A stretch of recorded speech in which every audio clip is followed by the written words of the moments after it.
Good morning, Raptor Freaks. It's a long weekend, and a lot of people are off today, and it's Monday, Victoria Day weekend, Monday.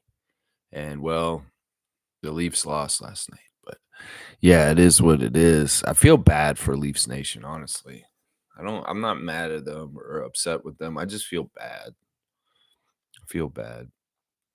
Anyway, today we're doing a Monday memory from 6 years ago today, May the 19th, 2019. This is very similar to what I did 2 weeks ago on a Monday memory with the Raptors winning a game on the road, a crucial game in the Philadelphia Eastern Conference semifinal series of 2019, where the Raptors had a little bit of their backs against the wall. And they won an important game on the road in Philadelphia 2 weeks ago, 6 years ago. And well, 2 weeks after that, they won another very important game in their series in the Eastern Conference Finals against the Milwaukee Bucks. This is the game that they won, the first one they won in this series. They had lost 2 games in a row in Milwaukee to start this Eastern Conference Finals, and the Raptors were in trouble. They had their back against the wall. Of course, this is the game after the famous interview with Kawhi, where the press asked Kawhi, "Where do you go now after this, losing twice in Milwaukee to Milwaukee?" "We're going back to Toronto." And this is the game where they came back to Toronto. It was a double overtime thriller. It could have been ended in regulation, but Siakam missed 2 free throws at the end of the game, which would have sealed the game. And because of that, the Raptors had to play 2 overtimes on top of the regulation. And Siakam felt really bad about this after the game. He said, "Man, I feel bad. I want to apologize to Kawhi for not making my free throws because he had to play extra minutes because of that." And it's true. Kawhi Leonard was not very healthy at this point in the playoffs already. He could be visibly seen hobbling on the court in certain ways during our championship run, but he grinned and bear it and went through it.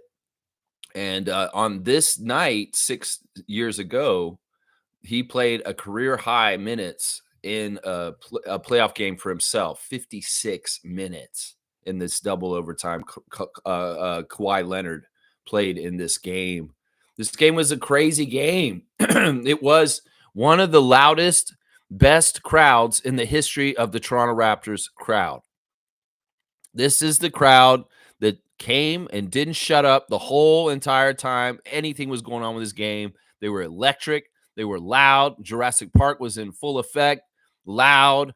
And the playoff atmosphere for this game in Toronto, game 3 of the Eastern Conference Finals 6 years ago today, was unmatched. You could go back and watch the highlights of this game and see just how raucous Scotiabank Arena was with the fans. I mean, some of y'all that were at that game, y'all are awesome. Let's just put it that way. Y'all were awesome. I know there's lots of people that went to this game. Game 3 of the Eastern Conference Finals against the Milwaukee Bucks, where the Raptors turned it around and went on to sweep the rest of the series, 4 games in a row, wins. But this was the turning point. This was the fulcrum. This was the point where it was over for Milwaukee because we figured them out like a puzzle. And they couldn't do jack shit after this game. This game is interesting. I'm looking at the ref crew for this game, and I'm like, holy crap, that's who we had this day on this game with this game, and this what happened? Yeah, it was Scott Foster, Ed Malloy, and Tom Washington was the referees for this game. Scott Foster and Ed Malloy were both involved in this game, run around, and the Raptors were just so OP. Nothing could be done to stop them. In fact, you watch this highlights, you look at Kawhi and the way he was shooting, the way he was playing, you're just like, that dude is one of the best players to ever play in the NBA watching this game. Seriously, he had 36 in this double overtime game. 36, and it seemed like everything he shot was just going straight through the middle of the net, right down through the middle, not even touching the rim. And they were huge shots that were contested, people that were all up in people's faces. And Kawhi was still draining them. And Siakam, he had his moments too. Sure, he missed his 2 free throws at the end of regulation to win the game, and they had to go do a couple overtimes. And I'll tell you who was annoying, Malcolm Brogdon. and George Hill. Those guys are annoying as hell in this game. But yeah, Siakam had some very important spin moves and big moves. So, he had a huge block to seal the game on Brook Lopez, of all people. You guys remember that? Siakam got up there and actually had a huge block on Lopez to help seal the deal at the end of the game. This is also a game that saw the fouling out of Kyle Lowry. 6 minutes to go in the fourth quarter. Yeah, what are we going to do? We're going to have Kyle Lowry foul out. The Cavs, they fouled out one of their main two guards. Yeah, they'd be in big trouble. But nah, the Raptors were all right. Freddie stepped in and played the whole last two overtimes and the rest of the game. Because do you hear what I'm telling you? Kyle Lowry fouled out of this game, and this may have been the ref manipulation of Ed Malloy and Scott Foster, that Kyle Lowry fouled out with 6 minutes to go in regulation. So there was a whole 16 minutes at the end of this game where Kyle Lowry was not available. Not in the least. So what happened? Freddie came out there and played instead. And Freddie was having a horrible game. This is one of those classic games where Fred can't hit nothing. And people were mad at Fred, I'm sure. But this is also the game where Fred got hit in the face and was bleeding out the side of his head. That iconic picture where Fred was laying on the ground with his face bleeding. That's from this game. And then also, this is a game where Fred only made one shot the whole entire game. He was 1 of 11. But the shot that Fred made in this game was with 3 minutes to go, and the score was tied, and he busted the tie. So it's just like Fred. Fred will miss every single dang shot a whole entire game, and then there's one shot he makes late in the game that's absolutely huge and really, really matters. And he did. He hit a huge three-pointer with not much time in regulation to help the Raptors go ahead. Yeah, man, it's just an amazing game. Norman Powell was fantastic off the bench in this game. In fact, Nick Nurse said after this game that we turned on the physicality, and that the Milwaukee had nothing. They couldn't do anything. The coach, Budenholzer of Milwaukee Bucks, said after the game, a key player in this game that helped us win was Marc Gasol. The Marc Gasol's defense and the way he did things and the way we built the wall on Giannis was so effective. Giannis only scored 12 points, but he had like 24 rebounds. But Giannis was stifled in this game. They built the wall on Giannis, Serge, and Siakam, and Gasol, and Kawhi, and man couldn't do nothing. This is also when Kawhi started guarding Giannis. Also, he said that. He said after the first two games, I'm gonna get Giannis now, and he guarded Giannis to only letting him get 12 points in this game. This is a fantastic game. This is a game. Once again, I'll say this. They will honor the shot against Philadelphia, the Game 7 shot, the Kawhi shot. They did when the anniversary just passed recently. Of course, Matt Devlin put it on blast on his Instagram. But they don't think about these other games that I'm talking about right now, like the one I'm covering today and the one I covered 2 weeks ago, and just how important these games were to the Raptors championship run in 2019. That, if we don't win game 3 in Toronto in a double overtime in the Eastern Conference Finals, I don't know if we win the championship, because that's 3-0 for the Bucks. And that's really, really, really statistically difficult to beat. So this is a really important game in the Raptors history, this double overtime victory in game 3 of the Eastern Conference Finals of 2019. It's really, really, really important. It's a crazy game, and it's fun to watch the highlights back and see just how we were and what we did and who we were against. You see Giannis, he looks younger, and he has his hair all poofier. You see Kawhi, absolutely not totally healthy, but playing like at the top of his game. I'm telling you, Kawhi Leonard on Toronto was the peak of his career. You can see this game, the highlights from this game, and you'll be like, Lex is right. Kawhi was at the peak of his career in Toronto the year he was there. Seriously, I will say that till I die, that Kawhi Leonard's peak of his career was the championship year in Toronto, that one year he played for Toronto Raptors. That was the best year of his whole entire career. Ever since, he's been half hurt. And before that, he was kind of under the wings in San Antonio, other leaders. And, he was kind of the young guy who's kind of supporting and helping in his championship with the Spurs.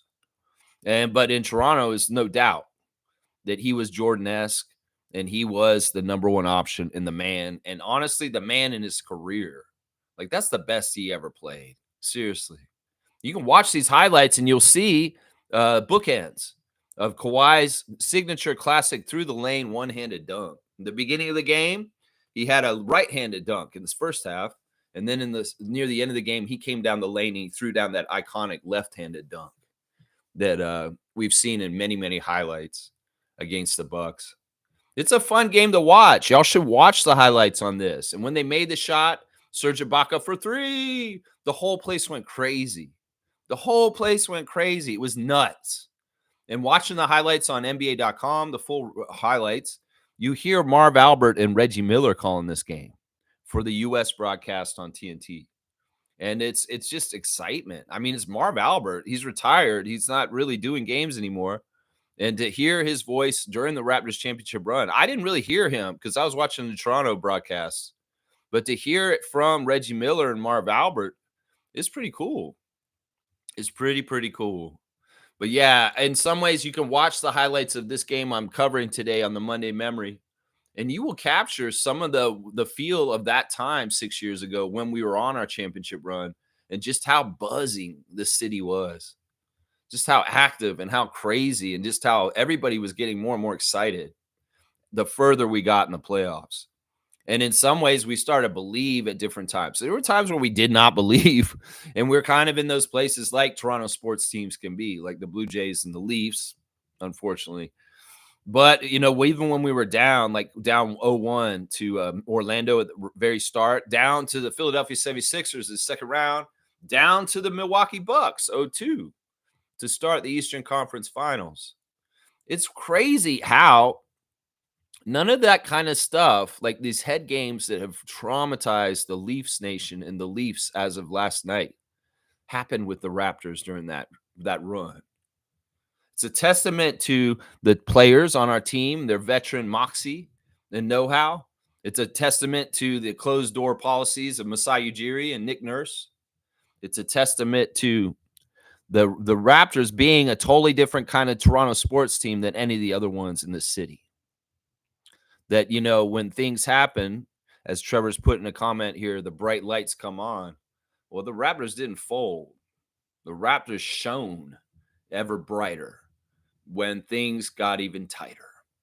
And yeah, this was a huge, huge game in the Raptors' history. Double overtime victory over Milwaukee Bucks in Toronto, Game 3, and then boom, 3 more wins right in a row off to the NBA Finals. Off to the NBA Finals, Eastern Conference champions, Toronto Raptors. This is the stuff that fuels Giannis's nightmares. The game that I'm covering today, double overtime victory for the Raptors. I'll go look at the box score some more and dissect it some more. Of course, the final score is 118-112. The Raptors separated in the second overtime finally. Marc Gasol saying it's easier to sleep if you win after the game. Very, very close on the game flow chart on ESPN's old box score. You see the lines intertwined running across the screen there. Yeah, the crowd was amazing. Honestly, the crowd was so good in this game. They were just amazing. Kawhi was actually very hurt. Siakam's quote is, at the end of the game, Kawhi said he played an hour of basketball. I told him, my bad. Siakam's like, my bad, man. I should have made these free throws so you didn't have to play an hour. And Kawhi said this, it's like, I mean, it's 52 minutes and it's in the playoffs, so you definitely feel it. When you play 30 minutes, you feel it still. Just got to not worry about it, get my treatment, and move on to the next one. True cyborg comment. True cyborg. He's like, it's 52 minutes. I mean, you feel it if it's 30, but I just got to get my treatment and keep moving on. Yeah, that's what a robot would say. As far as that unfeeling, yeah, I know I'm tired, but I can't feel it. Does not compute. That's what it sounds like to me. When he says comment here, he's like, yeah, I know I should be tired, and I am tired, and I'm going to get treatment, but I don't even feel it because I'm cyborg. I'm telling you, this dude was not human. This dude was not human in some ways. Of course, Siakam had 25 points and 11 rebounds and a double-double. Norman Powell off the bench, 19 points. But he also fouled out. Not only did Kyle Lowry foul out with 6 minutes to go in this game, Norman Powell fouled out in this game too. And the Raptors were down to like a 7-man rotation already. They were playing that real tight rotation with just Norm and Serge and Fred off the bench and nobody else playing the starters, and that's it. And when you take Powell and Lowry off of I mean, Serge and Fred are coming in there and playing with for sure. You know what I'm saying? Because they just have a limited amount of guys in that case. You know, Danny Green, Kawhi Leonard, Marc Gasol, Kyle Lowry, Pascal Siakam. Yeah, they were playing 8-man rotation, and 2 of their guys out of the 8 fouled out, so they were playing 6-man rotation in the 2 overtimes, which was crazy, man. It's crazy. Giannis was quoted after the game saying this: "They were just playing better than us. Whenever we got close, they'd hit some shots and take the lead back to 7 or 8. At the end of the day, it wasn't our best game. We can get a lot better." Not in this series, you won't. No, you won't. And this is the thing. It was very smart of the Raptors to put the pressure on them and come out swinging. You know, we lost the 2 games in Milwaukee. We were in a little bit of trouble, but these guys really had some gumption to change the tide of this Eastern Conference Finals. And they took it to them right away. And I have to give a lot of credit to the Raptors for getting an early lead and holding on to it and keeping that lead for a lot of the game. You know, they were kind of the leading team the whole game, and Milwaukee was playing catch up. And well, they caught up right at the end with some crazy shots and putbacks. Chris Middleton had a very, very important putback shot that helped them get to overtime. And you know, this was a real fight. It was a real fight. Milwaukee, credit to them catching up and forcing the 2 overtimes. But for the most part, Toronto was dominating this game, even though they weren't that far ahead in the score. They weren't that far ahead. Yeah, it's crazy that Lowry and Powell both fouled out, and it's just what it is, man. Siakam really was mad at himself when he missed those 2 free throws at the end of the game. He said, "It's tough. Those are shots that you practice and you think about every day." Yeah, that may have been a lesson for young Siakam about the value of free throws in really crucial situations, because in some ways, look, Siakam missing the first free throw is kind of forgivable. But when he missed the second free throw right after that one, everybody in the crowd was just deflated. I mean, seriously, we were like, you're going to win the game if you hit these free throws. You could just hit one of them and we could hit the game. But he missed both of them. And I can remember that disappointment of Siakam's 2 free throw misses at the end of that game. That everybody was kind of like, and the whole crowd. And then Siakam was so mad at himself. And I'll bet you this is a moment in Pascal's career that really, really motivated him to make sure that he is clutch on free throws when he needs to be. Seriously, these are those kind of lessons that young players have to go through sometimes. Just get put in a really high pressure situation with the free throw line and see what your medal is when you step up there. And if you make them, that's great. If you don't, well, it's trouble. Yeah, it's a weird game for the Bucks because their normal stars did not score for them. They were being carried by the bench. Malcolm Brogdon had 20 and George Hill had 24. And those guys were menaces. This watching this highlight reel made me realize why I hate Malcolm Brogdon. Seriously. Like, I haven't liked Malcolm Brogdon for a long, long time. So when he spurned the Raptors and said, "No, I'd rather play for the Celtics," you know, I was like, good. I didn't want you anyway because I didn't like you ever. And when you played for the Bucks this year that we're talking about in 2019, you were an annoying dude, man. You were a very, very annoying player, Malcolm Brogdon. I was reminded of how annoying you are by watching the highlights of this. Really, really, really. Yeah, really, really reminded of that. Yeah. But yeah, these guys were the guys who were helping them stay in the game, hitting big baskets to keep them going towards overtime. It was Brogdon and Hill who were carrying them. Crazy. It's crazy, crazy, crazy. Yeah, lots of going back and forth. If you know, I'll post the highlights of this game in the comments afterwards, and you guys can watch it and relive this Monday memory because it's really interesting, man. Nick Nurse was quoted after the game saying, We just played a lot tougher, man. We were up guarding and we were physical and we were ready to play tonight. Yeah, it's after that speech that Kawhi said. He's like, Don't worry, I got us. I'm gonna go take Giannis myself. We're gonna go back to Toronto. And we're gonna kick their ass." And he came through. He came through on all sides, whether it was the 36 points he dropped or the locking up of the Greek Freak, because he did. He came through on all sides, man. Yeah, Gasol said after the game, after a tough game too, personally, you want to come out and get rid of the bad taste. Yeah, they did that. They did that. That's for sure. They did that. That's for sure. Yeah, it's a pretty cool game, man. Pretty cool game. Mike Myers, the comedian, who's been in town just recently doing Second City shows and stuff like that. He was in attendance at this Raptors playoff game, and he was sitting in the front court.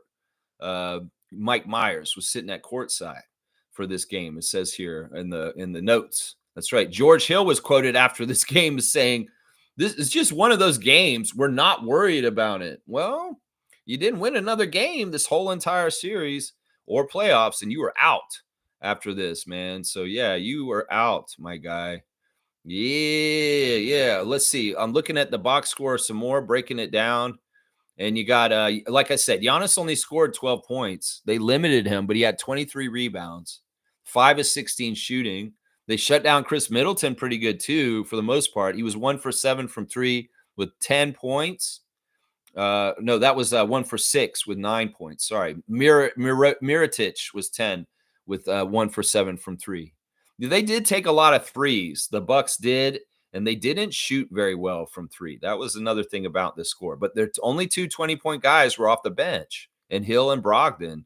Brook Lopez, 16 points. So kind of annoying players there. They weren't even playing whatchamacallit. He wasn't on this team yet. Bobby Portis wasn't even there yet. But yeah, on our side, Kawhi, 36 points on 11 of 25 shooting. 12 of 13 at the free throw line, 9 rebounds, 5 assists, 2 steals, and a block. And he had 5 turnovers too. Siakam, 25 points, 11 rebounds, 3 steals, and a block, including that very important block at the end of the game on Brook Lopez. Marc Gasol, 16 points, 12 rebounds, 7 assists, 5 blocks. Mark had 5 blocks. So Mark had a really huge game in this game. Kyle Lowry, 11 points before he fouled out with 4 rebounds and 5 assists. Yeah, and then Powell off the bench with 19 points, 7 of 13 shooting. That was a huge key thing there too. Freddie only 3 points, as I said, 1 of 11. And Serge got 5 points off the bench. But yeah, there was a really good effort by the guys who ended up having to play the bulk of the game, which was Kawhi, Mark, Pascal, and Danny Green, and Kyle Lowry, Norman Powell, and Fred VanVleet. Yeah, really good stuff. Team stats were really good for them too. Outshot them, made more threes, shot better at the free throw line. They did out-rebound us in this game. We did have 28 assists, which was fantastic at that time. Yeah, it was just a really awesome game. Do you guys remember this game? If you do, put it in the comments, stuff you remember about the great double overtime victory that happened 6 years ago this day, May the 19th, 2019. 6 years ago, the Raptors won Game 3 of the Eastern Conference Finals against the Milwaukee Bucks in Toronto on the Scotiabank Arena court. That's right. Let's check in with y'all in the chat. This is the Monday Memory, and we're checking in on our playoff run game 6 years ago today. That's right. Trevor's here first. Trevor's saying time is more valuable than money. You can get more money, but you cannot get more time. Yeah. Listen, it's weird. Like, everybody has to divide up their time with free time and like work time. And luxury is to have free time, honestly, because in some ways, if you're working all the time, you're like, it's tough, man. You gotta really budget your time, and when you have free time, you really want to use it and get things done and stuff like that. It's, it's crazy, man. Like, I don't know. Some people would value having more money but less time. But some people will value having more time and less money. And there is a value there. There is a value either way. Seriously. I mean, there's a value both ways, but it's up to you for your own personal balance. Some people don't care about getting all the money in the world and busting their butt. Some people do care about that, and they go crazy. And you know what? They go all out for it at the disregard of some important parts of their lives. You know what I'm saying? So there's got to be a balance somewhere. And it's not for me to say what the balance is for each individual. It's something that each individual might strike themselves. There you go. Thank you for the words of wisdom, Trevor J. He's saying also that Oklahoma City's first time back in the Western Conference since 2016. SGA outscored Jokic 35 points to 20. Yeah, we had Game 7 yesterday with the NBA playoffs. Denver and Oklahoma City. Denver started out really well and was kicking Oklahoma City's butt in the first quarter. And then in the second quarter, things turned and SGA kind of took over. And Oklahoma City just ran away with it after that and routed them, eliminating Nikola Jokic and the Denver Nuggets from the playoffs. And they will go on to face the Minnesota Timberwolves in the Western Conference Finals starting on Tuesday. You're saying it's Tuesday night's the first game, Trevor? Yeah, this is fantastic. They're going to give SGA the MVP probably today. I would hope they just give it to him today. I mean, he's earned it. He defeated Joker, and Joker's out. His team's gone. And it's real easy to make the case here. I mean, in some ways, they probably were waiting for this Game 7 to get over and done with before they decided who the MVP should be. Now, ESPN has some dumbass article out right now talking about who are the MVPs of the playoffs, and they're souring SGA, honestly. They're souring our guy Siakam, too, honestly. This is some BS. They've ranked who they think the best players in the playoffs have been for their teams, and they've got New York-centric Jalen Brunson, number one. It's kind of bullshit. Second, they had Nikola, but Nikola's out. Third, they got Anthony Edwards. Look at the shade they're throwing on SGA here, guys. Look at the shade. SGA at fourth. Fourth most important player in the playoffs. What are you trying to do, Chris Herring? You dumbass ESPN writer. You trying to make a case against SGA for MVP? I'll bet you vote for Nikola. I bet you vote for Nikola somehow, some way. But yeah, how can you get this ranking together like this? This man just beat Nikola, and you got him ranked 2 spots ahead of him in this MVP thing. If it's purely by stats, okay, well, that's, I mean, whatever. Then they got Halliburton, number 5 on this list, which I don't understand. You should be putting Siakam on this list before you put Halliburton. Like, seriously, what are you doing, ESPN? What is this diss on Canadians? Seriously, Siakam's a Canadian, just like SGA. Y'all don't want to put either one of them right on this ranking list? Seriously, Siakam's not even on this list, guys.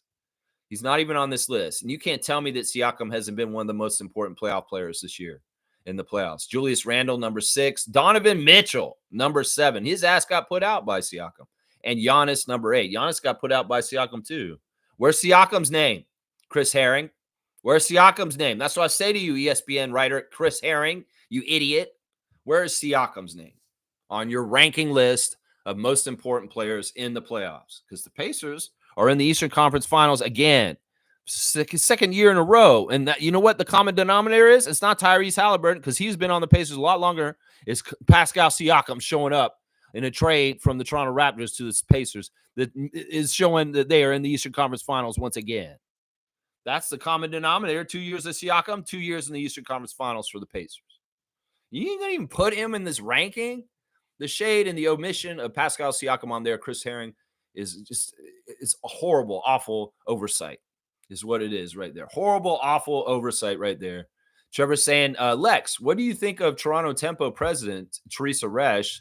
She did an interview with BG. Says she said everything you needed to hear. Not everything I needed to hear, Trevor. You don't know what I need to hear from Teresa Resch. And she did not tell everything. She told a lot, though. There was information that was new in that interview. Thank you for posting it and helping me see it, sharing it. It was a good interview. It's very interesting. Teresa's changing. Let's just put it that way.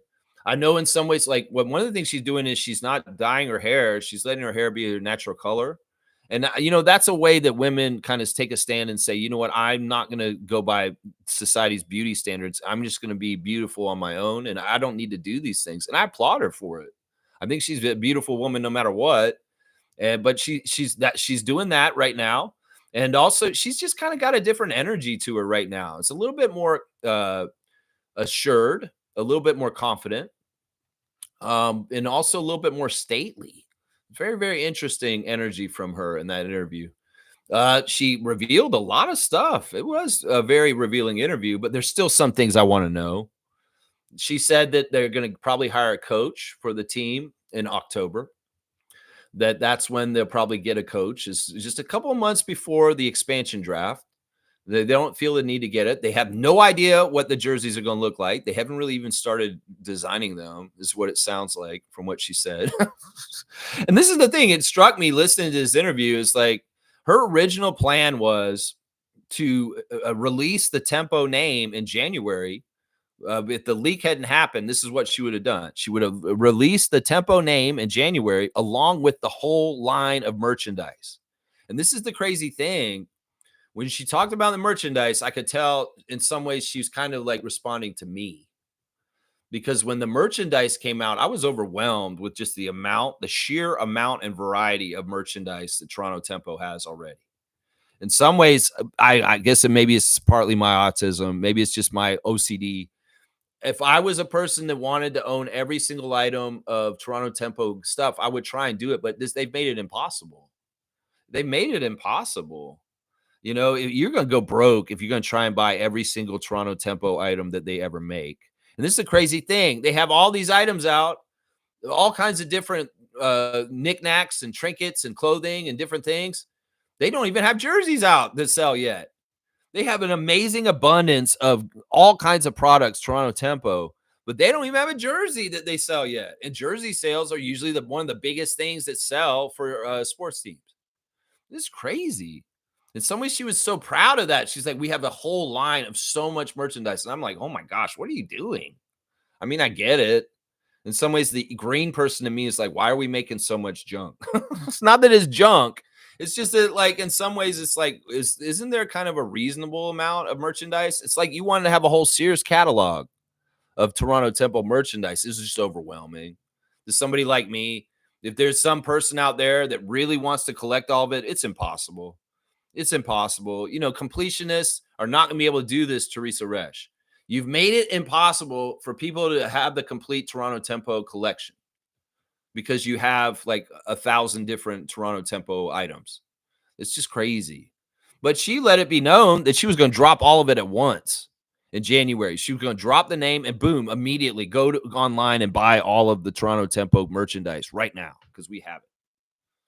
It's crazy. It's crazy. I feel like she was responding to me. And she's like, yes, and we're going to have even more and more merchandise coming out. Check the website. It's changing all the time. We're adding more and more stuff. And I'm like, oh my gosh, they don't even have jerseys yet. They don't even have jerseys yet. Yeah, she's talking about the colors. The host of the show said, you kind of did OG Raptor colors for this. And she's like, what are you talking about? There's no purple in this. That's Bordeaux or something like that. Bordeaux. And it's like, he's like, but it kind of looks purple. And she's like, no, this is like a red. It's a red. And, you know, going over talking about the colors and why they were picked, they're Nike colors. The colors that are in the Nike palette. And for her, she wanted to have something that could be on the jerseys easy because it's a patented color by Nike, hydrogen blue and Bordeaux. And honestly, those colors are going to pop in the WNBA, because like she said in the interview, they're different than any other WNBA team's colors. And in contrast to the teams we're going to play, it'll look really interesting. That kind of wine purple, kind of Bordeaux, and the hydrogen blue with the other teams. So that's pretty cool. Yeah, it's a really good interview. There may be other things that I remember from talking about it. She said that she doesn't even care who leaked it. At this point, who leaked the name. It was somebody in the WNBA head office. I know who it was. I don't know who it was specifically. It was a person that worked in the WNBA head office that in some ways, you know, they weren't talked to properly about the timeline of things. And they just put the name on the website and that's how it leaked. And in some ways, so she can blame the WNBA herself for doing it. And that's who did it. But she said in the interview, she doesn't care who it was specifically, and she doesn't even want to know. In some ways, she's accepted how it all went down, and she thinks that it's the best that it happened this way, partly because she doesn't think she could have sat on the secret for this long, and she would have wanted to tell somebody. So in some ways, it was a relief for the leak to come out about the name of the Toronto Tempo. because she didn't want to sit on that secret for months. It's awesome. She did say she wants to draft Canadian, have a Canadian player on her team. And she also told the interviewer she cannot comment on any players that she's pining for to get on the Toronto Tempo. Of course, that's tampering. Can't do that. But yeah, it was a really interesting interview. She talked about working with Masai for 10 years, and some days you don't like your boss, stuff like that. Yeah, that I can see that kind of stuff. But it's a great interview. I highly recommend. Uh, Teresa Resch going on the BG show. I don't remember his name, Brandon Gomez or something like that. He's a pretty good interviewer. He had some pretty good cuts and edit on his interview, and some pretty good questions. Pretty good questions in there. Pretty good questions. Trevor's saying, why the Maple Leafs always choke? When the lights get too bright, maybe they might win another Stanley Cup in 60 years from now. All right, I want to be nice to Leaf Nation right now. I don't want any enemies. I don't want to piss people off that really love the Leafs. I'm sorry, y'all. I feel for you guys. I really, really do. I wish that today I was talking about the Leafs winning and going on to the next round instead of losing Game 7 to the Florida Panthers the way they did last night. It was ugly because the game was out of hand early, and the Leaf fans had to sit in the arena and watch the game until its end, and knowing that they probably were going to just get blown out, and that's not fun. In fact, I was hearing that they were warning the fans over the PA not to throw things on the ice because they'll go to jail or they'll get in trouble, criminal prosecution for doing that. That's not a good sign when you're in a Game 7 and the PA announcer has to warn the crowd not to get rowdy or violent or throw things because they're upset with how the game is going. I mean, this is a testament in some ways to the weirdness of hockey and soccer, is that if you have a goal sport like this, if one team gets a couple of goals too up, well, the game's over. It's kind of boring at this point. Seriously. If it's 4-0 all of a sudden, like it was last night, everybody's like, why am I watching this? This is torture. This is torture. And I'm sure a lot of Maple Leaf fans turned the TV off, or maybe they didn't. Maybe they're sadists. And they're like, yeah, I'm just a masochist. I'm going to watch this thing and really see it to the end. I mean, that's part of the problem, is that the way hockey is, it makes you tortured when it gets to a point like what it happened last night. And the thing is, this isn't just a torture of sitting through extra periods of hockey where you're down and you know you're going to lose. It's kind of like this is the buildup from when the playoffs and even the regular season starts, is that the Maple Leafs are going to crush your heart at some point. And it sucks. I hate this for Leafs Nation. I mean, in some ways, y'all could look at this and say, well, this is kind of better than last time. Is it? Did y'all get to 7 games with Florida last year in the second round and lost? Isn't this kind of same? I don't know, man. This Marchand and these guys on Florida Panthers, why did they got your number? Why does the Tampa Bay Lightning got your number? I've said this on this stream in the last 2 weeks. Why can't the Leafs build a team that can beat Florida NHL teams? Like, I would just concentrate on that. Forget about winning the Stanley Cup. Build a team, Leafs GM, that will beat the Florida Panthers. Maybe if you beat the Panthers, you'll go all the way after that. Is this some sort of LeBronto thing with Florida, where y'all just going to keep butting heads into them? And it's just like you're going to make Toronto sports fans feel like they're running into LeBron James over and over again. I mean, I feel for y'all. I don't like this. I wish y'all had won last night. I'm not a hater of the Leafs as much as y'all think I am. In some ways, I'm a Raptors fan first and foremost, always. But in some ways, these are our cousins that share the same building as us. And in some ways, I want people in Toronto to be happy. I want Canadians to be happy. And this is not a happy day in Toronto today. This is not. And in some ways, I feel it for the Leafs. Not directly, because in some ways, listen, man, the time I invest in the Raptors, if I put this kind of stuff in as a Leafs freak, man, I would be so upset this morning. I would be despondent. I would be really crazy, really, really crazy on the stream if I was Leafs freak right now. So right now, in some ways, I'm going to be benevolent and kind and caring towards my Leaf Nation brothers and sisters and tell them, listen, I'm sorry, y'all. I wanted better for y'all, and I still want better for y'all. And Trevor, it's not going to take that long for them to get another one somehow, some way. They will. I know they will, hopefully. If they don't, well, we got to figure out what the problems are. Some of y'all have said that we have 4 guys who play for the Leafs that are overpaid, and some of them are just not pulling their weight in the playoffs when it's absolutely necessary. Yeah, I don't know what they need to do. The Leafs are supposed to be a world-class organization, and, well, the results in 60 years have not shown it. Have not shown it. That's right. That's right. Boom goes the dynamite. Thank you, Trevor, for bringing that up. Of course, our Raptors were in full effect at the Leafs game last night. Let's talk about it. AJ Lawson on the Instagram stories. Game 7, Maple Leafs. Of course, AJ, in some ways, out of all those Raptors that were at the game last night, it hits a little harder for him, being the kid from Brampton, and how much this matters, how much this Game 7 matters to AJ, native son.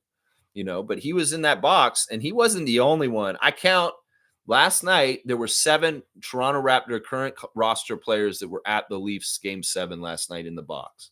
I counted 7 that I know that were there. Yeah, AJ showing the picture here. This is really cool. This is cross Canada, cross Toronto promotion. It's so cool to see Vlad Guerrero Jr. in the box with the Raptors last night, all them in Maple Leaf jerseys, a bunch of them in a row. Jacoby Walter, Maple Leaf jersey. Jamal Shed, Maple Leaf jersey. Vlad Guerrero Jr., Maple Leaf jersey. And I think that's one of the TFC guys that's on the end of this picture that they posted last night. It's kind of interesting to see how Vladdy is almost the same height as Jamal in the picture. And they kind of look like they could be brothers. Vladimir Guerrero Jr. and Jamal Shed. Yeah, but the other Raptors that are in the picture are very interesting. In the background, we see Ulrich Shamshay, Jamison Battle, and the kid from Florida, Colin Castleton. It's a good sign to see the big man Castleton at the Leaf game with the other Raptors guys. Also confirmed that the game last night was Jared Rhoden. He was there also. So those were the 7 Leafs that I saw there. AJ Lawson, Ulrich Shamshay, Colin Castleton, Jamison Battle, Jacoby Walter, and Jamal Shed. All four of the 5 rookies, other than Mobo, were there, along with Colin Castleton, Jared Rhoden, and AJ Lawson. So that's pretty impressive little contingency. And I wonder if it's pretty cool for them to hang out with Vlad Guerrero Jr. and the TFC guys there. I don't know who that tall blonde guy is in the back with the glasses. I thought maybe he was related to Grady, or is he somebody who's on TFC or the Blue Jays? Is he like a pitcher for the Blue Jays or something? No idea who that tall guy is wearing the glasses in the back, but it's cool to see how many Raptors showed up. And I'm going to say this right now, Shed and Walter really bonded with Leafs Nation because they are really like into it. Like Shed really got into rooting for the Leafs in this playoffs. Seriously, he was posting on Instagram, watching the games and really rooting for them, saying, let's go get it. Like he was really bringing that energy. Like he roots for Houston Cougars, like he roots for Toronto Raptors, for the Toronto Maple Leafs. And I commend Jamal Shed, our great young point guard on the Raptors, for doing that, man. For doing that. Blue Jays fans that do not know who those other young men were in that picture with Vladimir Guerrero that you saw yesterday, educate yourself, because you're going to be educated at some point on who these young stars are coming up for the Raptors. Seriously, they're coming. They are coming. That's right. Yeah, AJ's showing a nice clip of him going to the basket in the Raptors throwback purple front, black back jerseys against Portland. Acrobatic, very, very beautiful finesse layup move there. Such a cool shot. AJ, you're awesome, man. RJ Barrett putting a picture up of him and Scott on the bench. I love to see the camaraderie among the Raptors players. And, there's a lot of bonds here. There's something really touching that happened yesterday on Instagram. Slim Duck posting pictures of him in all kinds of different ways, songs, and him in the Raptors jersey, getting ready. There's a really cool ad out for Montreal Alliance in the CBL. And he's really proud of his team and Quincy Guerrier and everybody's uncle for the Montreal Alliance stuff coming up in the Canadian Elite Basketball League. So, of course, Chris is putting that on blast. Of course, he's involved. There's a picture of him at an Alliance game holding Alliance basketball. That's right. He was at some game last night. and he got pointed out in the crowd. They said, "Hey, there's Chris Boucher. He's waving. He's on the jumbotron." I don't know what game that was. There's Jared Rhoden at the Leafs game. As I said, he was present and accounted for then. OG Anunoby's posting Anne Hathaway, who's getting all crazy with the Knicks playoff fever because the Knicks are going to the Eastern Conference Finals, and Knicks Nation's getting all crazy. And OG's, he's had a little thing with Anne Hathaway this year because she sits at half court. And I think that he almost fell on her or something like that happened. But yeah, there's a little bit of something going on there with Anne Hathaway and OG Anunoby. I'm not totally sure what it is. Jamal Shed put it on blast. So this is the cool thing. All right, somebody's making edits for our Raptors, and Scotty's came out last week and is very awesome, and everybody posted it. Well, they came out with another one this weekend for Chris Boucher, and it's done to MGMT's Electric Feel. That song is really, really fitting to Chris somehow, some way. It's like apropos to his body and the way he plays. And somebody did a masterful edit of Chris Boucher highlights from this past year to that song Electric Feel. And it's such a badass edit that everybody reposted it on the Raptors. Jamal Shed reposting the Electric Feel of Chris Boucher. I feel like this is an homage and a respect paid and due from the young players on the Raptors to Chris. And just like they're all showing love for him. And I love this, man.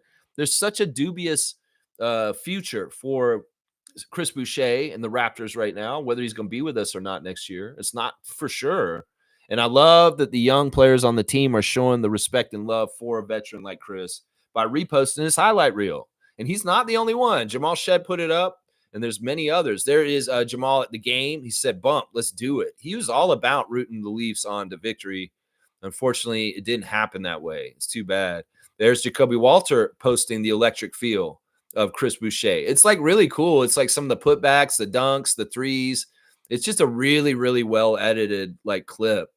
I mean, y'all need to watch it. If you haven't seen it, go to Chris's Instagram, and other people have it too up in other places. Like I said, there they are in the back coming in the game, wearing their jerseys. Game 7, Jacoby and Jamal in the back halls of the Scotiabank Arena, getting ready. They're in the elevator actually. They're probably in the players' elevator coming from the practice level upstairs, coming down. There's the blue of the Maple Leafs game last night, the fans with their towels waving, and man, what a disappointment.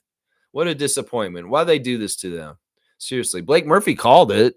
He's had his dad come to town and he took him to the game. He's like, "I brought my dad all the way here from the Maritimes just to be disappointed." I mean, he did call it. Lloyd is celebrating the Thunder's victory and going to the Western Conference Finals. Of course, what about Lloyd is, because that's his team. Let's see. Vid Badnami is watching the weather, and there's a tornado. That's yikes. Yikes. Where is he at? Is he in somewhere else? I think he's out west or something. He's not in Toronto. Grady Dick is celebrating because he has a graduate in his life, and that is his girlfriend, Carla. Carla Lessing has graduated from the Kansas University, and Grady was there for her graduation, and he's carrying her around like she's a big grown-up graduate.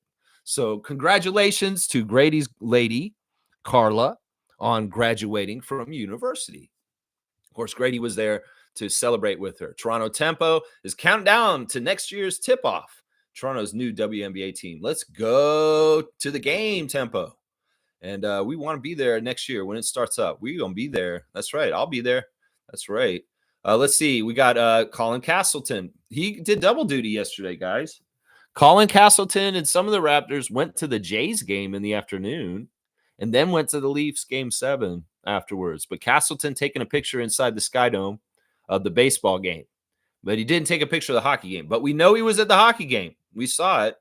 Let's see. We got Jonathan Mobo taking a picture out of his window at his condo. And I think I know where he lives because I can see the dome. And I can see the what is the rec room, that place where the old train yard is down next to the Scotia to the Rogers Center. Yeah, so God is good is what Jonathan's saying here, and he's got a view of the parking lot across the street from Rogers Center in downtown. Really cool picture right there. And then has reposted Chris Boucher's Electric Feel highlight reel, which is an amazing highlight reel, honestly. There's your Instagram stories. Raptors in full effect for Game 7 for the Leafs to show support. And so was Vlad Guerrero Jr. He was there also. Pretty cool, man. Pretty cool. Good morning, fam, and happy Monday from Fierce Esau Sarah. Happy long weekend Monday to you, MJ. Smooth saying, I honestly feel for Leafs fans. Wow. I totally do too. I mean, seriously, let's not be jerks, man. Let's not be jerks. In some ways, like I said, there's history in my family being Leafs fans. There's also, I mean, I love Toronto, and the Toronto Maple Leafs are our NHL team. It's a love-hate relationship with the Leafs at times with me, but at this point, I don't think being a jerk to Leafs Nation is the right thing to do. In some ways, I want to feel sympathy and sadness and feel for them. And seriously, I mean, it doesn't help anything to be like a jerk and like make fun or like go off and be, oh, and laugh at them or anything. No, it doesn't help. It's not like it probably wouldn't help my subscriptions either. So it's like, seriously, I love y'all, Leaf Nation. I hope that, we get success with you guys down the road. But you know what? You guys have been in the playoffs a couple years now. You understand what you're hitting against. You got to beat this. There needs to be off-season moves specifically catered towards how do you beat Florida playoff teams. Seriously, get together for the Panthers and the Lightning, y'all. Seriously, and the Lightning. That's right. That's right. Kaz is here. Good to see Trucker Kaz. He's off the road again because it's a holiday. So how are you doing today, Kaz? Leafs, laughing my ass off. I'm a Sens fan. There you go. So he's an Ottawa fan. Of course, he does live over near that city, and that would make sense. And of course, they got put out in the first round by the Leafs. So in some ways, there's the Sens revenge with the Leafs going out. And Kaz has no problem making fun and laughing at the Leafs at this point, much like other Sens and Canadians fans in the country right now. There are some people laughing about this. There are some people. I'm not going to do it. I'm going to be bigger than this. I'm going to be bigger. Reggie's saying big changes coming in Leafland, man. Yeah, you would think so. What level, Reggie? I'm not astute enough to call where the Maple Leafs need to go from here. As far as, is it front office? Is it coach? Is it players? Who's got to get changed? Who's got to get changed, Reggie? You let me know. You may know better. He's saying that Keith Pelly is going to be very hands-on with them. Yeah, I mean, listen, Keith Pelly has set a mandate as the new CEO of MLSE. And he's going to, if you got good superstars, he wants to keep them around. He said that. And he wants to win. And he wants to encourage winning. So, yeah, we'll have to see how he reacts to this. In some ways, this is good for us to see how Keith Pelly operates after a failure for the Leafs, because it could tell us a little bit about how he may act with us in the future in certain situations. So paying attention to the Leafs offseason and what Keith Pelly, the CEO of MLSE, has done with them is very smart for Raptors Nation, just to see what's up. Stargate is here. Good morning, Raptor Freak family. Good morning to you, Stargate, the man who beat the machine. That's right. Let's go, Stargate. Smooth saying Raptors will win another within 5 years. It's going to happen. I think so, too. I think that in some ways, like I said, it has a lot to do with the young crop of players we have. And as they get older and mature and get better and better, that is going to be what adds up to value in making the Raptors get back to the promised land of Larry O.B., the thing right over my shoulder, right up there, right there, that thing right there, that right there. That's what we want, a second one. So I want to have two of these behind me in the next couple of years. That's right. I want to have two of these behind me. That's right. Let's go. Cream Thomas saying, hold up. He's saying Masai is a effing genius. Yeah, no cursing Monday. Sorry, comma crazy rules. I didn't know he traded Vasquez and I think 36th pick for Norman, who got drafted by the Bucks at 35. Vasquez not in the league, and Norman is an effing all-star. No, it gets even better, Kareem. It gets even better. I don't even know if you knew this, but he didn't just trade Vasquez for Norman Powell. He traded him for the pick that became OG Anunoby too. Yeah. He didn't just trade Vasquez for Norman Powell, who you said, yeah, Vasquez has not been in the league for like 10 years. Norman Powell's been in this league and gone higher levels than ever this year. And OG was the pick that he got in that trade too. Did you not realize that? I mean, the evidence about Masai Ujiri is there. People just need to open their eyes and see it. They need to stop doubting this man. Trust in Masai. Hello. No, seriously, I'm telling you the truth. The pick that was in that deal ended up becoming OG Anunoby. You didn't even know that. You didn't know that? That's one of the most famous Masai deals. It was absolutely crazy. Yeah. Yeah, man, if you guys question Masai and his team's intelligence, y'all need to seek therapy. That's right, Kareem. That's right. I'm going to give you a dunk for recommending therapy for people that do not trust Masai. I mean, seriously, why are y'all so delusional that you don't trust Masai? What's going on here? Have y'all been psyoped like people were against Biden and Trudeau? I'm against Masai because Sportsnet and Rogers psyoped me to hate Masai Ujiri in our front office. But why? They're the most successful front office in Toronto sports history in some ways. Because I was told to hate them? Well, is that why you hate Trudeau too? Because you were told to hate him? That's what I'm saying. In some ways, I'm just saying people that don't like Masai Ujiri are crazy because this man has only spawned success for the Raptors. Some people say, what are you talking about? There's Tampa and stuff. Like, what can we do about Tampa, man? Tampa was a mandated thing that we had to do, and we made the best of it considering a very, very difficult, not fair situation for the Toronto Raptors. Seriously, that was not a fair situation for us that happened at Amalie Arena the year we had to play in Florida. So it's like, what do you expect him to do? He did the best he could in that situation. People get mad at him and say, Masai's been washed since Tampa. Well, what did he do to make Tampa happen? Seriously. Oh, it's so dumb, man. It makes me so mad, man. Kareem saying Mitch Marner most likely gone from the Leafs, but truthfully, nobody showed up except the poor goalie who got thrown into the shit show. Maybe we trade for Marchand. Seems like the only logical solution. Yeah, okay. If you can't beat him, get him to join you. If you can't beat him, get him to join you. Yeah, I've been hearing the overtones about Mitch Marner. In some ways, the stuff with Mitch Marner and the Maple Leafs is so toxic. Like the Maple Leaf fans are being very toxic towards Mitch. It's that kind of energy that we don't want in Raptors Nation, that we want to reject. The way y'all are treating Mitch Marner, I don't care if he said this or that, this is this about his future or that. When he's in your jersey, you should be fully supporting him. I know he may let you down. He may make you upset. But this is the action that too often bleeds over into Raptors fan nation from fans that we share with Leafs Nation. That y'all can go ahead and treat Mitch Marner and other Leafs like this, but don't you come into Raptors Nation with that bullshit kind of action and exercise against our players. Because I ain't standing for it. My name's the Raptors Freak. No, I'm not. That's a big reason why I built this channel, is because I can see what's going on around Mitch Marner and the Maple Leafs fans right now, and it is toxic as hell. And in some ways, we don't want that energy around Raptors Nation, Leaf Nation. So if you're going to be both fans, don't you come with that kind of energy around my team. You can go ahead and be like that with the Leafs because y'all been like that for decades. And in some ways, that's tradition.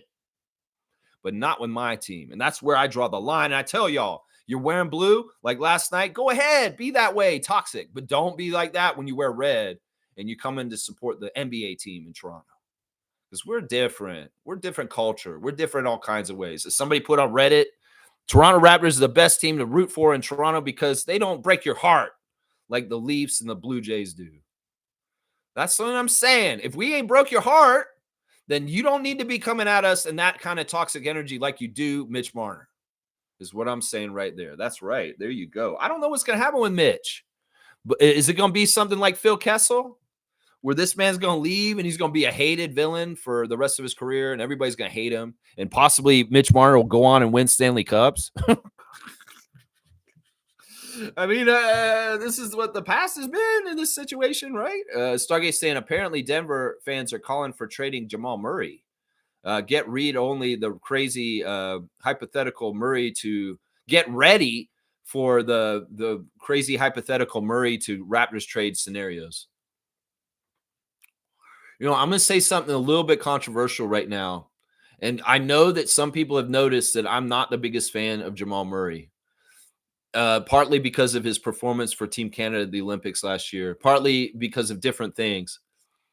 I feel like Jamal Murray is a really good scorer. He can score a lot, and he has had huge playoff, huge games in the past. And when Denver was on the rise towards their championship in the years leading up to that championship, he was electric. And some of these battles in the playoffs with people like Luka and different people like that, getting 50 points here and this stuff is amazing.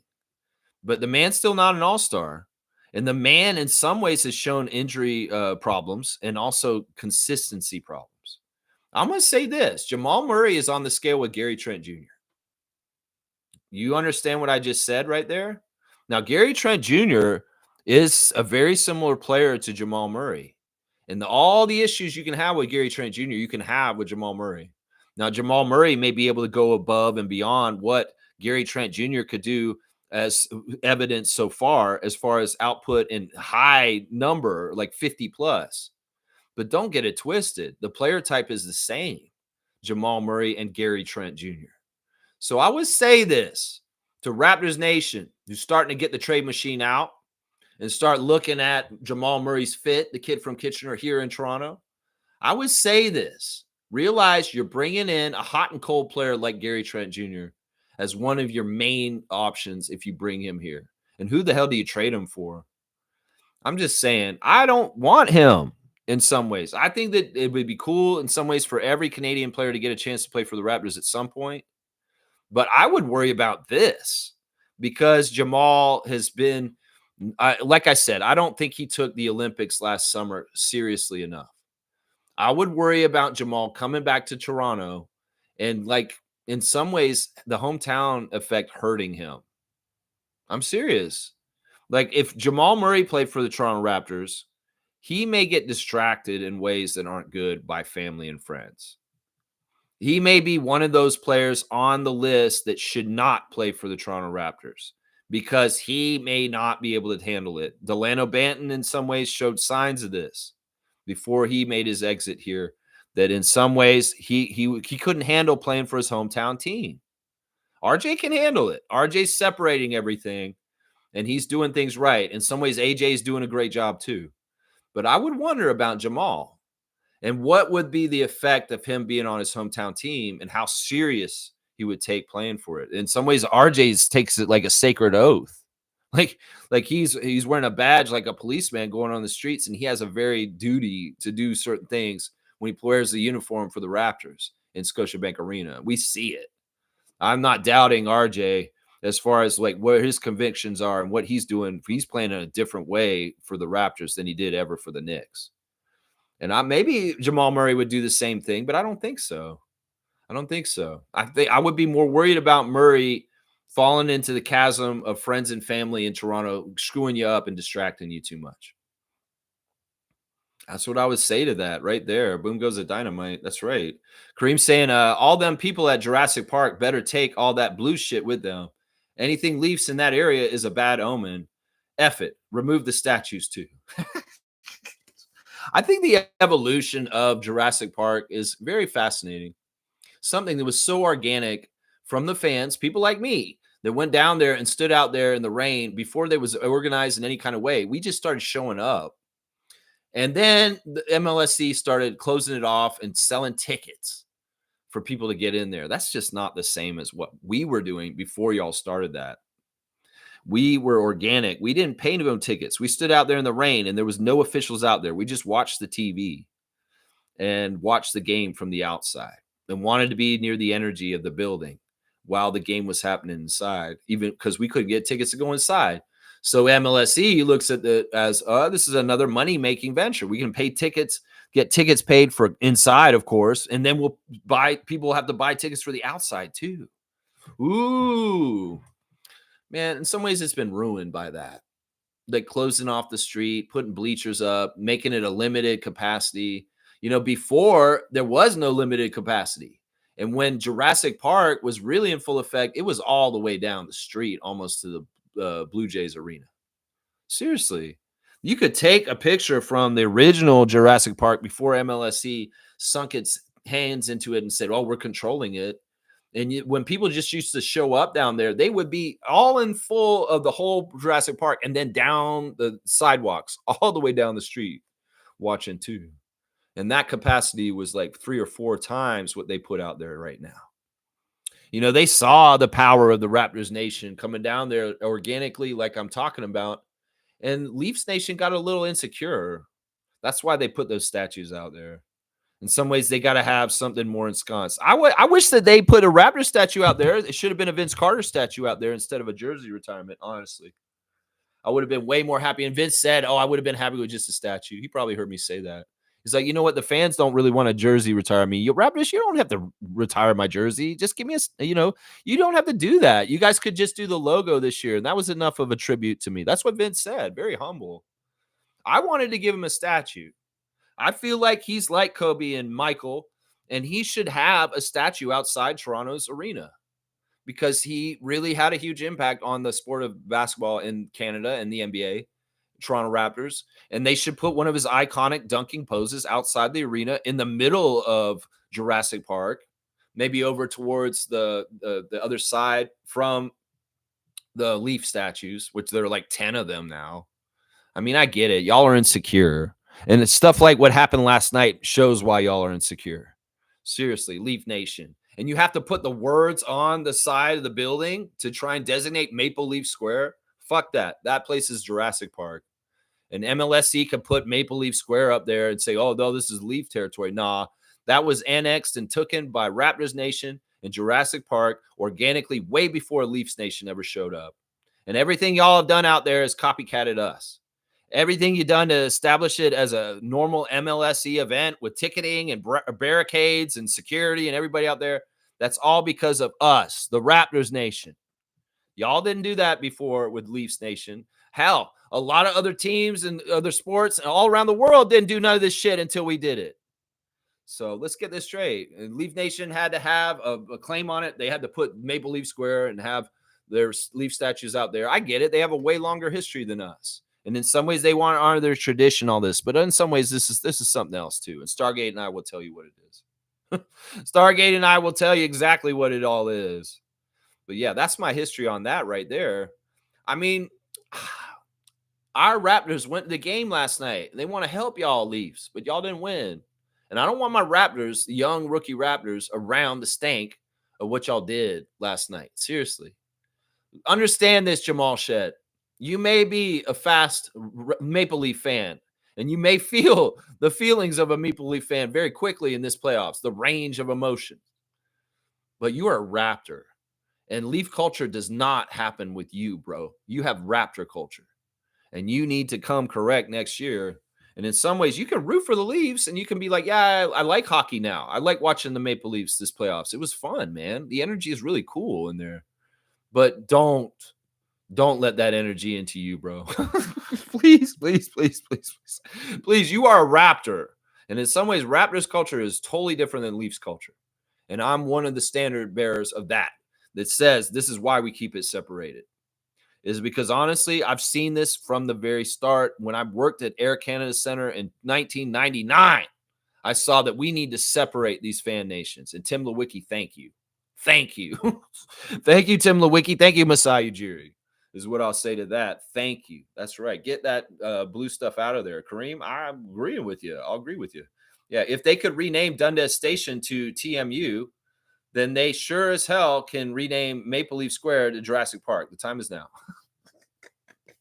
Now, you're getting this confused. They renamed Ryerson University to TMU. Yeah, Ryerson, because Ryerson wasn't a good dude. Neither was Dundas.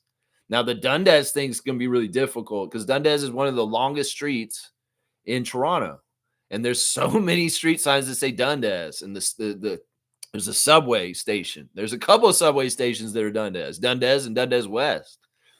That changing over all the signs is going to be very expensive. And some people say, well, why even do it? I don't know. I understand that in some ways because I know the guy Dundas was not a good dude. He's once again, this is somebody who should not be celebrated. And that's part of the reason why it's not called Ryerson anymore. Because it's the same thing.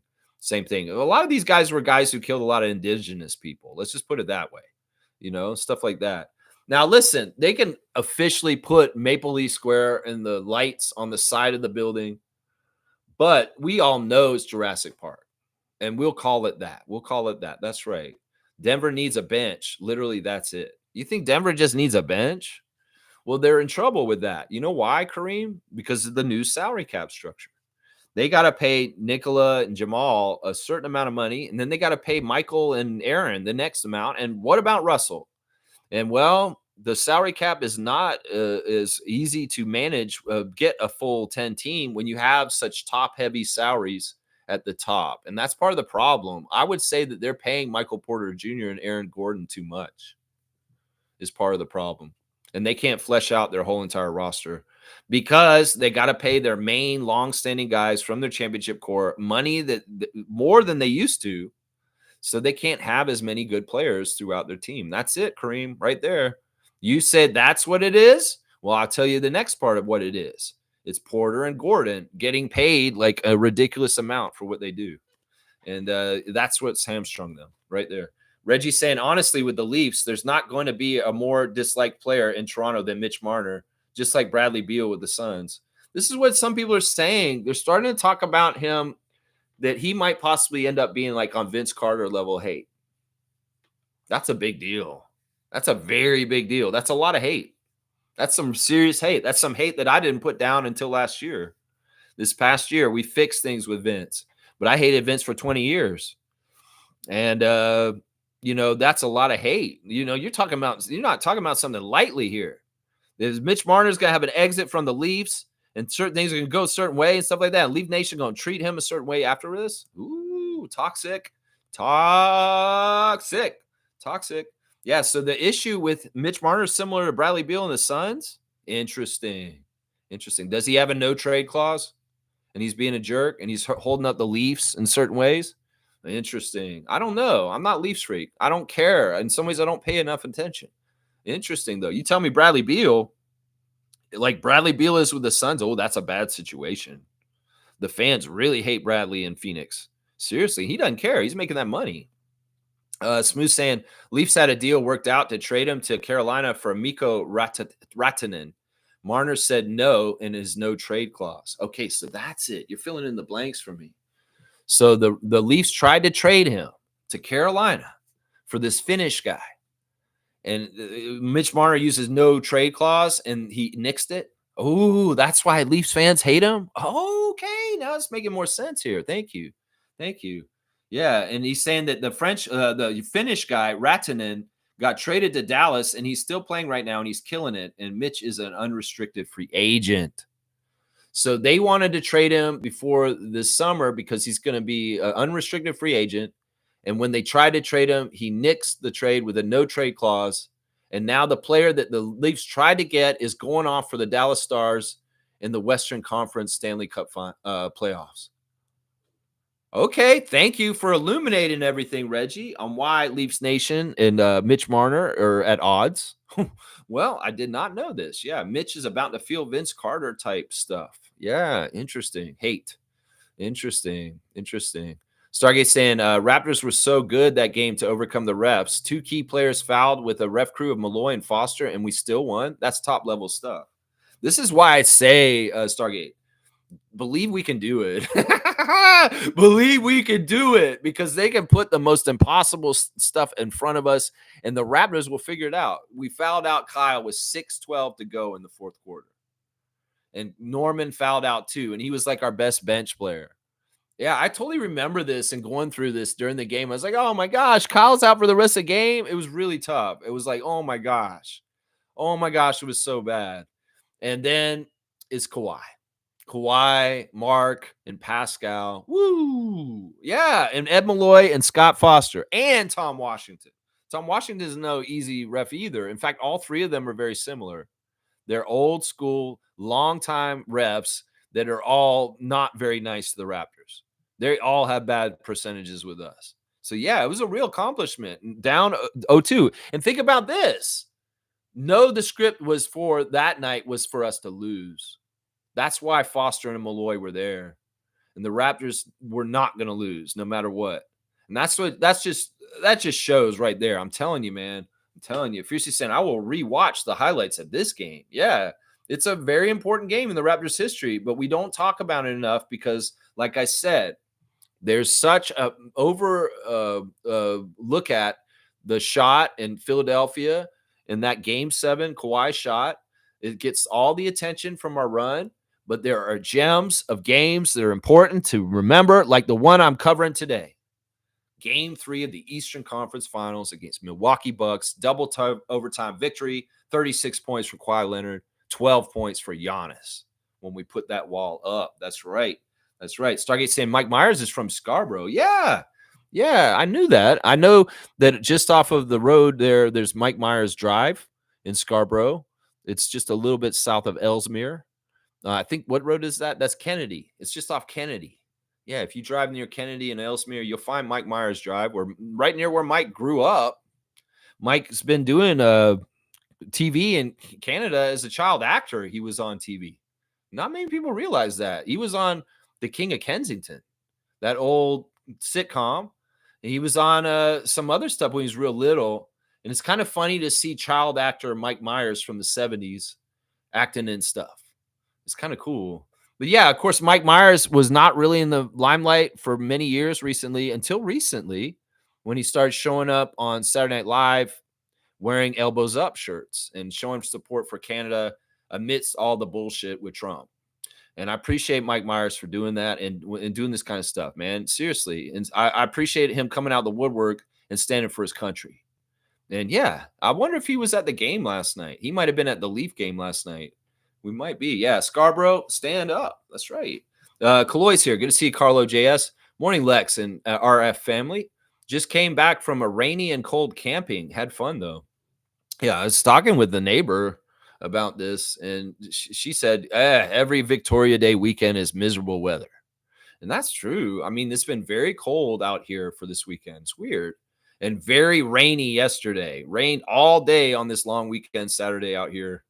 And yeah, it is what it is. I mean, get out and get outside as much as you can, but bring a sweater in some cases if you're up in cottage country, because it is a little chilly. It's a little chilly. It's just like in the 50s in Fahrenheit up here, and we'd rather it be around the 80s, right? Of course, because it's a long weekend. I hope you had a fun time camping, and of course, you taking the kids, took Santino out camping. That's good times. Good times. Memories are made. That's right. Stargate saying the only team I believe should just stand pat after being bounced from this playoffs is the Cavs. As much as I hate Cavs fans, but I think they should just run it back with what they already have. You know what? I would say you're right. And kind of what the other point that would add is they do need, as we pointed out the other day, a backup point guard. That they can't just rely on, because you know what they do? They try and fudge things. They kind of have their two starting guards as one of them can be the backup point guard. You just take one out, and Darius or Donovan can play point guard, and they'll run it. Sometimes if Donovan's playing in the game and he's the number one guard, the other players may be playing more point forward, or other players may be taking care of it and feeding it to him.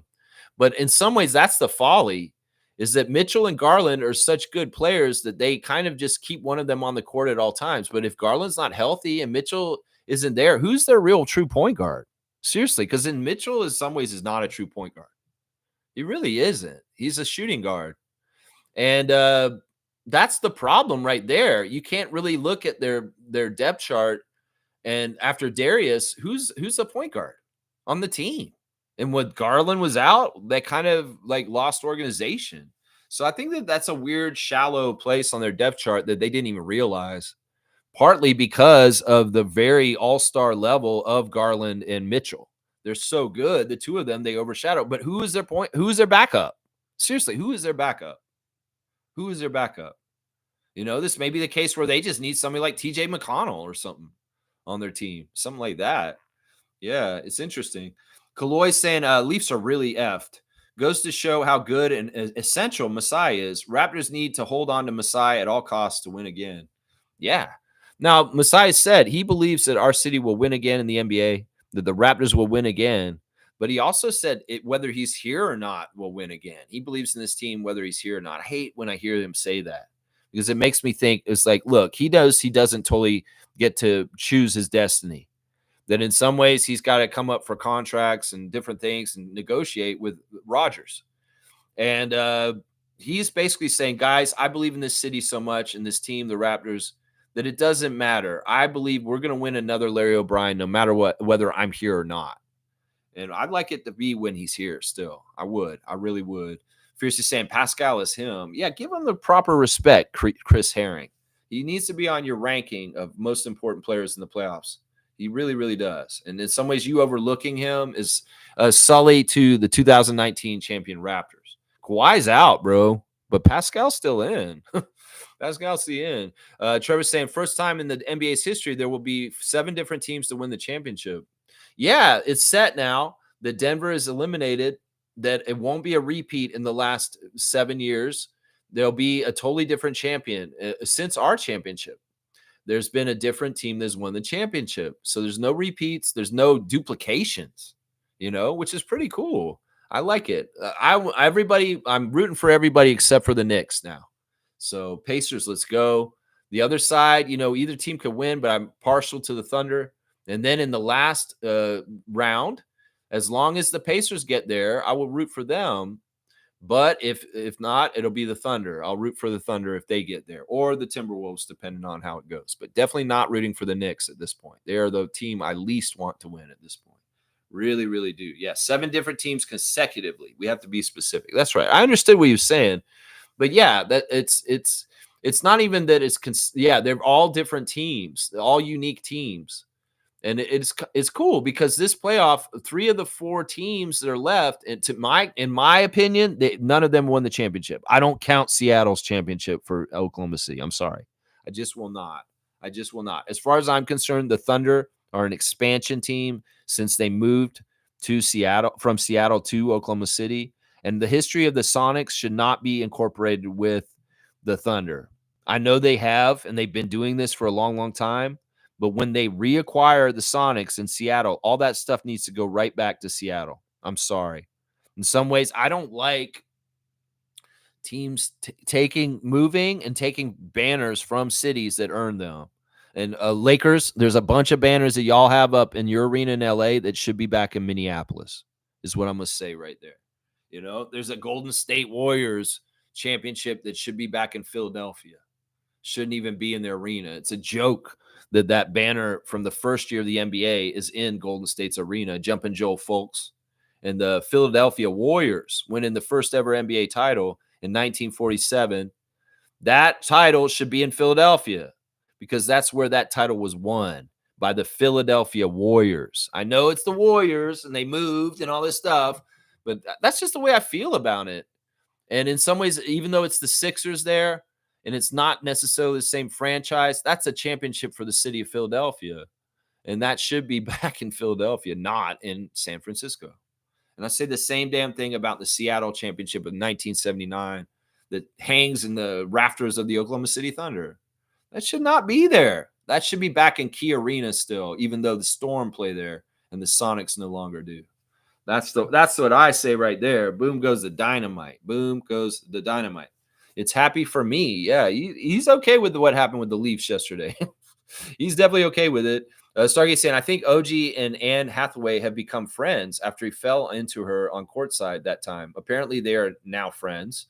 Probably going to see some TV commercials with them soon.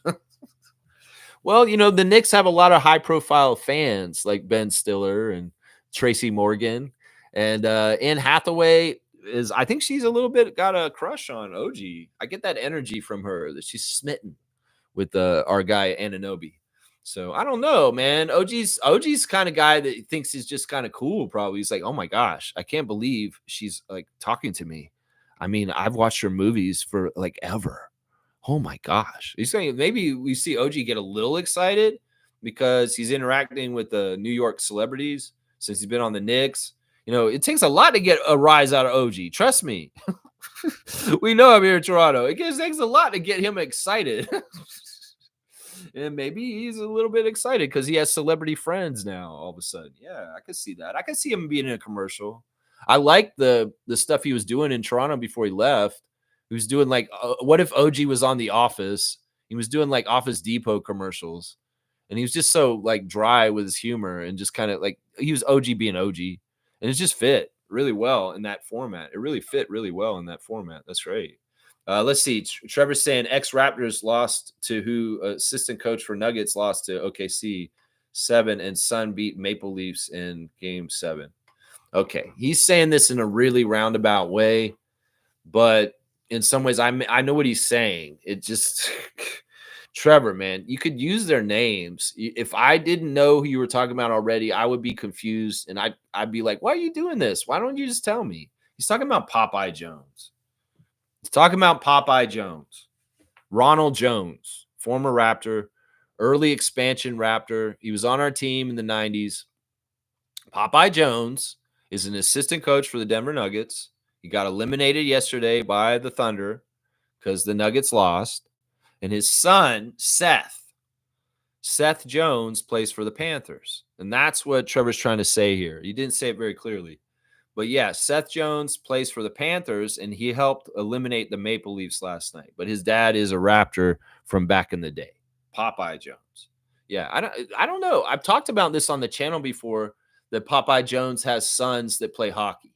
He's not the only one. Seth is not the only one. He has 2 sons that play. I think both of them are in the NHL.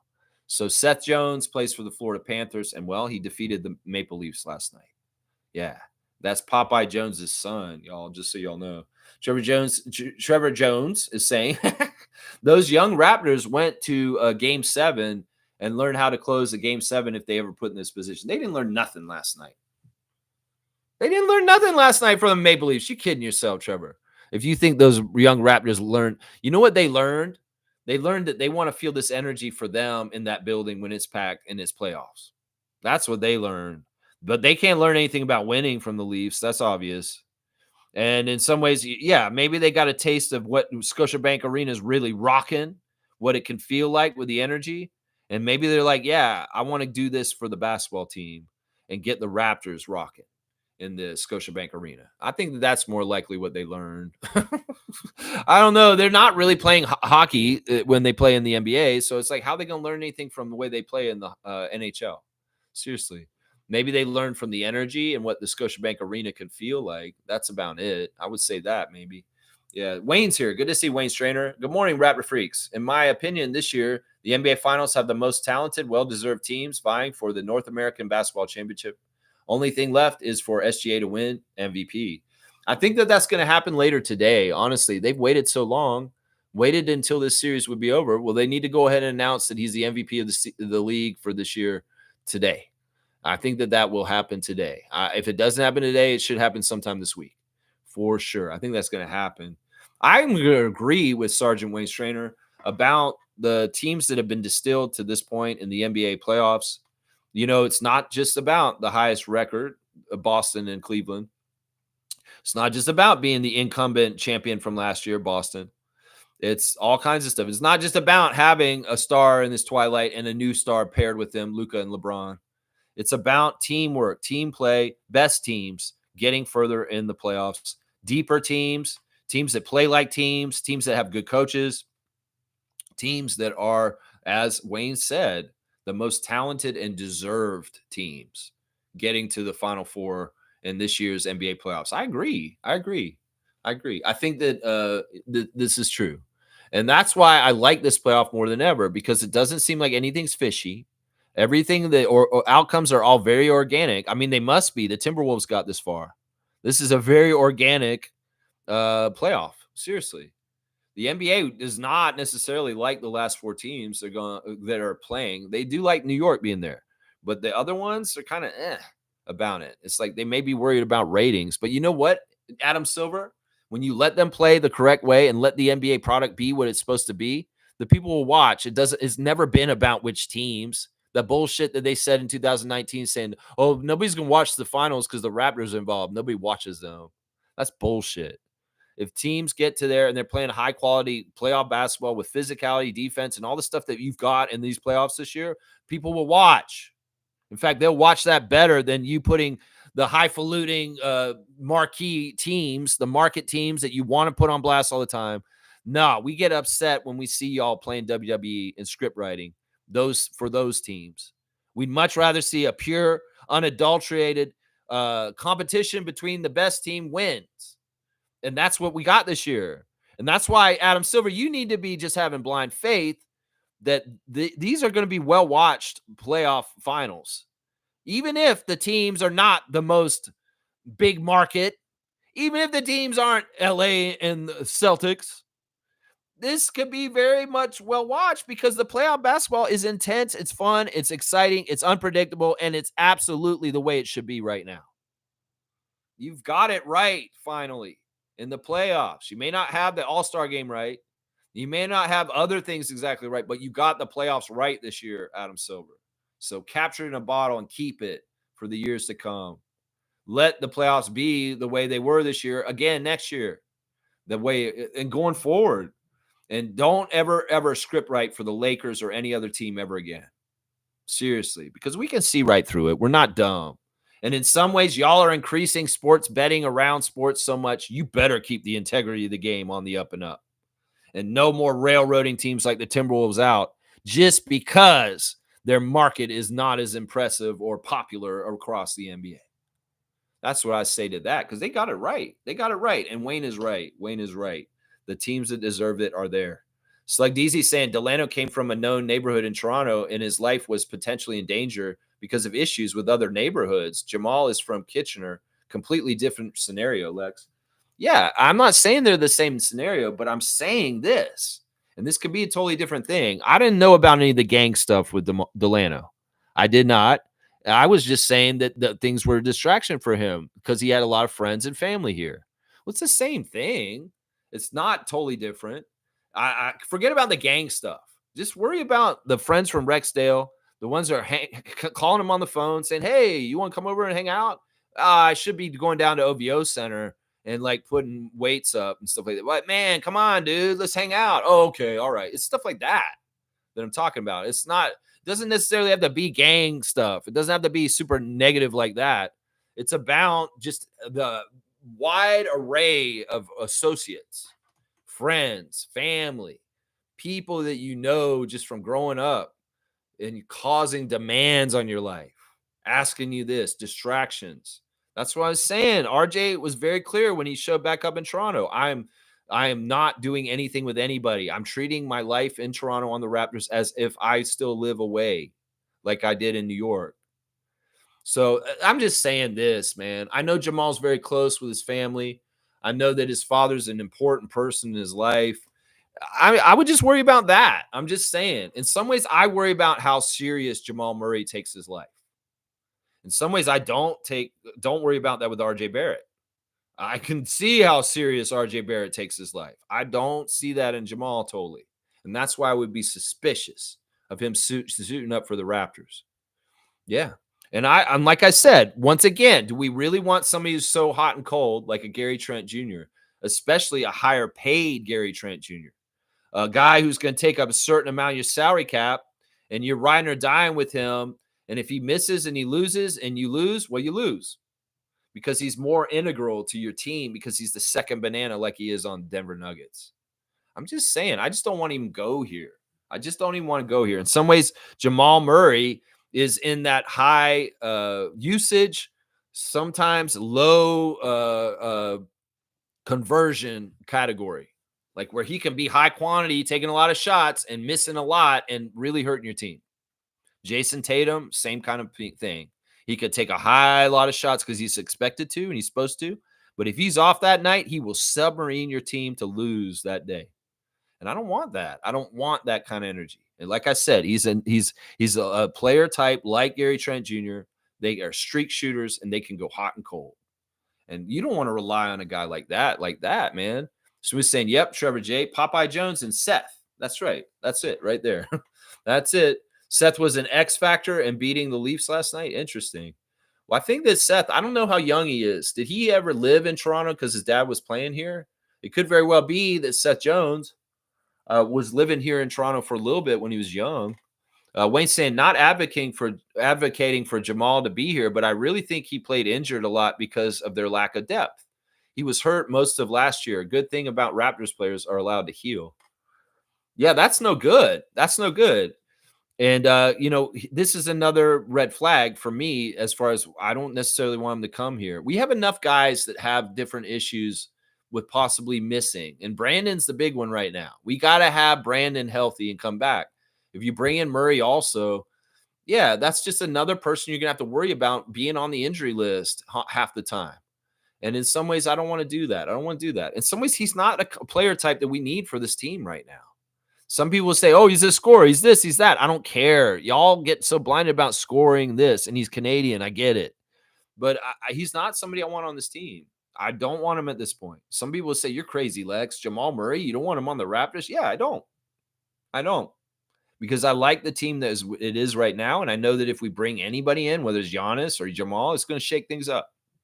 And I don't want to shake anything up with the Raptors right now. I don't want to shake anything up with them. Smooth saying Seth Jones had his best playoff game ever last night. So, yeah, Popeye's kid hurt us, eh? Popeye's kid hurt us. There you go. There you go. There you go. There you go. Carlos saying maybe sometime down the road, Jamal Murray can be a vet when the Raps are going on a run, but not at this time and at his contract. Jamal needs time to heal up. Yeah, you don't want to get a huge albatross contract with a guy who's kind of really hurt. And in some ways, yeah, I wish him all the best with his health. And, Wayne's probably right. The man was probably hurt for a good part of this. We found out that Jaylen Brown's got a meniscus tear. We found out all this other stuff once the playoffs are over. Who knows? They may come out with some news about Jamal Murray was playing with this injury for the last couple months. So it was probably going to happen. We're probably going to hear something about that. That's right. G saying Jamal and Shea hugged after the game, and it looked like Jamal whispered, bring the chip to the 6. There you go. There you go. No hate there, man. Those are Team Canada guys. Just get healthy, Jamal Murray, so you can represent Team Canada in international play at your full potential. That's what I want. I don't care about the Nuggets and what he does in the NBA. I care about Team Canada when it comes to Murray. That's what I care about. Cool guy saying, good morning, Raptor Freak crew. Man, I watched the Leafs because the diehards convinced me. Damn, same outcome. That's tough, man. That's tough. Yeah, it gets real quiet. Like there's a neighbor near me, and I can hear them right now. And I've noticed this guy likes to ride his four-wheeler. It's like there were times in the last couple months where I hear this motor rolling around outside over and over again, just incessantly for like an hour. And I'm like, what the hell is going on out there? That's not a lawnmower. Well, I've recently figured out that one of the neighbors over there has a four-wheeler. He likes to drive around the property all the time. I think he's a kid. It may be that he's like special and he needs something to do or something like that. But he just drives around in circles. So we hear this droning of a motor driving around in circles near us. And well, I heard it yesterday afternoon. I was like, I'll bet you that'll stop at 7:30. I was right. It stopped right at 7:30 because that kid got off his four-wheeler and went inside to watch the Leafs game and watch the Leafs lose. Well, he watched the Leafs game, and guess what? Around 10:30 last night, after the Leafs game was over, I heard that four-wheeler going around in circles last night till like midnight. So I guess that kid was upset, and he had to ride it off, riding his four-wheeler around out here in the country in the neighborhood. It's annoying, but I'm getting used to it. It's kind of like, you know what? There's going to be some sort of neighbor noise every once in a while. And it's just the hum of this kid driving his four-wheeler around his property, around in circles for like an hour or so. Yeah, it's no big deal. It could be worse. There were other things I dealt with in the city that were a lot more annoying. But yeah, I was trying to figure out what that noise was. It's like, it's not a lawnmower. It's not like somebody driving in a car. Oh, there's some kid that's just driving a four-wheeler around his yard down the street. He was mad, so he had to ride it off last night. Oh, Leafs! It's like 11:30 at night, and it's raining. The man's out there riding it. I'm like, what is going on here, man? What is going on here? The diehards convince you to watch it? Yeah, I mean, it is a game 7. In some ways, that's epic. I thought it was weird. I felt weird not watching it. Somebody's like, man, everybody in this whole province is watching this game, but I'm not watching it. I don't care. I'm not going to watch it. I played Scrabble with my dad instead. Wayne saying, with regard to the Maple Leaf hockey, I would advise our core rookie class to ignore Leaf Nation, like the plague. They're losers. I told my son the same thing. They don't like us. We don't cheer for them. Yeah, but that's obviously not the case for Jamal and Jacoby. They've really embraced it. I mean, they have jerseys and they've gotten behind it. I can't fault them for that. I mean, I don't know how much Jamal Shed really paid attention to hockey until just recently. Seriously, he comes from an area of the world where there isn't hockey really. Houston, right? Do they have an NHL team there in Houston? No, there's a Dallas team, but in a lot of ways, I don't know if he's a Dallas Stars fan. He's not wearing a Stars jersey, and they're in the playoffs, and they're getting further than the Leafs. So, but he's taken up the Toronto. I think that the message here is that these guys are with Toronto.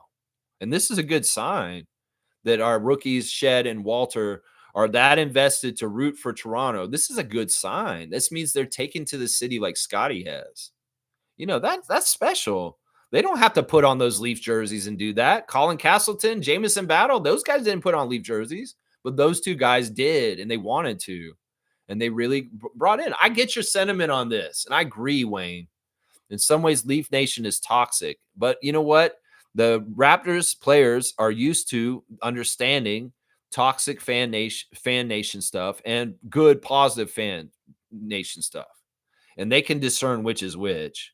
If Leaf fans are going to be ugly towards them or say anything towards them, well, they can just say, well, you're just not a fan. You're a troll. You're a hater. And, you know, it's really the action of each individual person they run across. I'm sure they could go to the game last night and Leaf fans will come up to them and be like, you guys are awesome. You guys are such good rookies this year. Man, Jacoby, that shot, that game-winning shot you got. And Jamal, you should have had one too. Screw Josh Tiven, you know, stuff like that. You know, you don't know. Like every individual person in this world, we can't just paint a broad brush. There'll be some Leaf fans that are really awesome, positive, great people that love the Raptors in the correct way.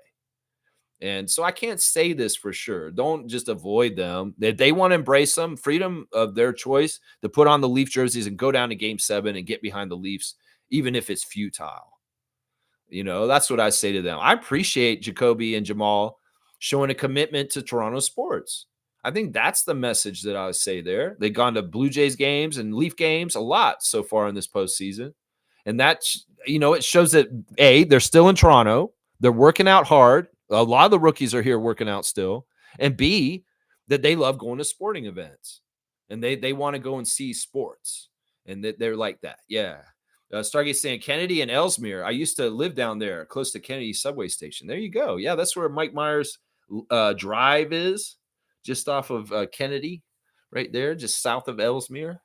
That's right. Yeah, you can go find it. Go find it. Smooth saying, you're right, Lex. That banner belongs in Seattle, not OKC. It doesn't matter that the team moved. It stays in Seattle. Totally. It's always bugged me that Oklahoma City tries to take the heritage and history of the Seattle Supersonics in their arena. It has bugged me since the start. I mean, I get it. And the bridge is Kevin Durant. Kevin Durant is the bridge. And in some ways, you can gauge how long they've been in Oklahoma City by Kevin. Kevin played his rookie year in Seattle, right? He wore a Seattle jersey his first year in the league. And then they immediately switched and went to Oklahoma City his second year.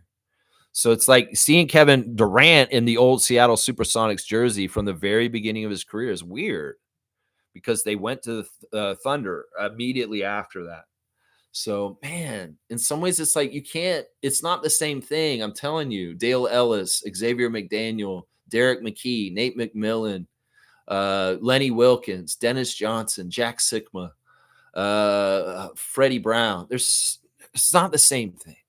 Seattle has their own history, and that city deserves to have their history still. The way they lost their team was not right. Seriously, the Sonics should have never left Seattle. Key Arena is too small for an NBA building. It's perfect for a WNBA building, but it's not big enough for an NBA building. And they could not build an NBA-sized building in Seattle's downtown core correctly. And it got to impasse, and then they moved the team to Oklahoma City. That's why I say that banner should not be in Oklahoma City. Y'all should be getting a fresh, original one if y'all win this year. And y'all should be saying this is the first championship in Oklahoma City Thunder's history. If they win this year and they start saying this is the second championship in the Oklahoma City Thunder's history, how does that sound so bad? That sounds so wrong. That doesn't sound right, does it? Doesn't sound right. Oklahoma City's second championship ever. No, bullshit. And that's why they need to put that banner back in Seattle. Seriously. I love the Thunder. I'm not against the Thunder. I'm just saying what's right, is what I'm saying right here. Is what is right is right. Stargate saying, thank you, Wayne. Some people just don't get it. They don't like us. They never have. They would love nothing to see the back of pro basketball in the city, and they make it known every chance they get. There is definitely this sentiment in some people. I saw it, and this is the crazy thing, and it's not just in Leaf Nation, it's in Blue Jays Nation too. I saw it on the Blue Jays post when they posted the picture of our guys with Vlad. And on the Blue Jays official account, you go and look at it on the comments, and there's some of the weirdest racist shit in there. It's not racist overtly, but it's more like, I only know Vladdy. I don't know who any of the rest of these guys are. Now, I get it. Those are young Raptors that were rookies, most of them last year, and they're not the most household name. If Scotty Barnes was standing there or RJ Barrett, you'd be like, yeah, I know who those guys are. But still, in some ways, why do people have to come on there in the comments and saying, oh, I only know Vlad. Who are the rest of all of them? I don't know any of the rest of them. I mean, it just shows a blind spot in white Canadians as far as like, I only watch hockey and baseball because they're white sports, and I don't watch the NBA, and I don't watch the Raptors, and I don't watch that because the NBA is a black sport. It's that kind of stuff. In some ways, there is a little bit of classifying in some white Canadians' heads up here that I don't watch the NBA because it's a black sport, and the Raptors are not a team I follow. But I love the Blue Jays, and I love the Maple Leafs. Yeah, I see this in all kinds of places. People talk about their fandom, and if they're very big Blue Jays and Leafs fans, but they leave out the Raptors, well, I kind of start to wonder, are you on the down low a racist? Seriously, I start to wonder that about people that really put out their Toronto sports allegiances, and the Raptors are glaringly omitted, especially since they've been the most successful one out of the teams. I mean, if you like winning, you should be more of a Raptors fan. And some of y'all that were like, oh, yeah, the Raptors, I love the championship. It was awesome. And I was a part of that. But I'm not really a basketball fan. I'm more of a hockey and baseball guy. It's that kind of energy is what I'm talking about. I get it. Like we talked about, the trope that basketball is a threat to the NHL is true in Canada in certain ways. The NBA and the Raptors are more and more popular as time goes on. And hockey people get really a little bit like worried or anxious or a little bit scared that basketball is overcoming hockey in popularity in certain ways. And in some ways, that's the action why they would be like, well, if the Raptors just folded, it would just be easier. We wouldn't have to worry about this stuff from our racist point of view. No, I get all this. In some ways, I'm saying something that nobody else will say in print, in the media, on television, or any of that kind of stuff. Because in some ways, it's the machine that is what it is, as far as what it is with Rodgers and Bell and whatever, and what their goals and things that are important to them. But we know, and I can tell, seriously, I can tell, and I can talk to somebody, I can tell. We went to this restaurant the other night, my parents and I, and my dad's like, this place is closed. You could come watch Raptors games here. And I'm like, hell no, I'm not coming here to watch a Raptors game. Because if I come in here and ask them to change the channel to basketball, I'm going to get hell from racists that are sitting at this bar right now. Seriously. Because I'm out in rural country in central Ontario. And in some ways, putting a Raptors game on TV when there's a choice of that or a Blue Jays or a Leaf game, I'm going to catch hell for that. Seriously. And I'm not going to try and watch the game there, Dad. Sorry, bro. It's a nice suggestion. But you're not reading the room right, is what I would say. I would say to that. Yeah. Cool Cat saying this.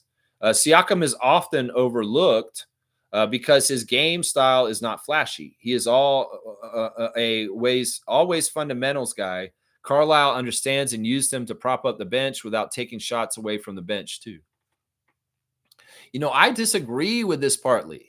I think he is a flashy guy. I think that the man has moves that should be on highlight reels, that he honestly, like I've said, SGA and Anthony Edwards, some have Jordan-esque kind of qualities. Well, Siakam does too.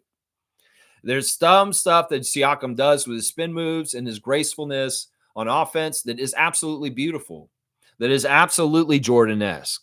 And in some ways, I would say he is a flashy player because he makes amazing plays all the time that are absolutely astounding. He leaves guys in the dust with his spins. He's just a real master at getting free and getting his shot off. So I will give him, I know that you're number one Pascal fan. Let's give him more credit.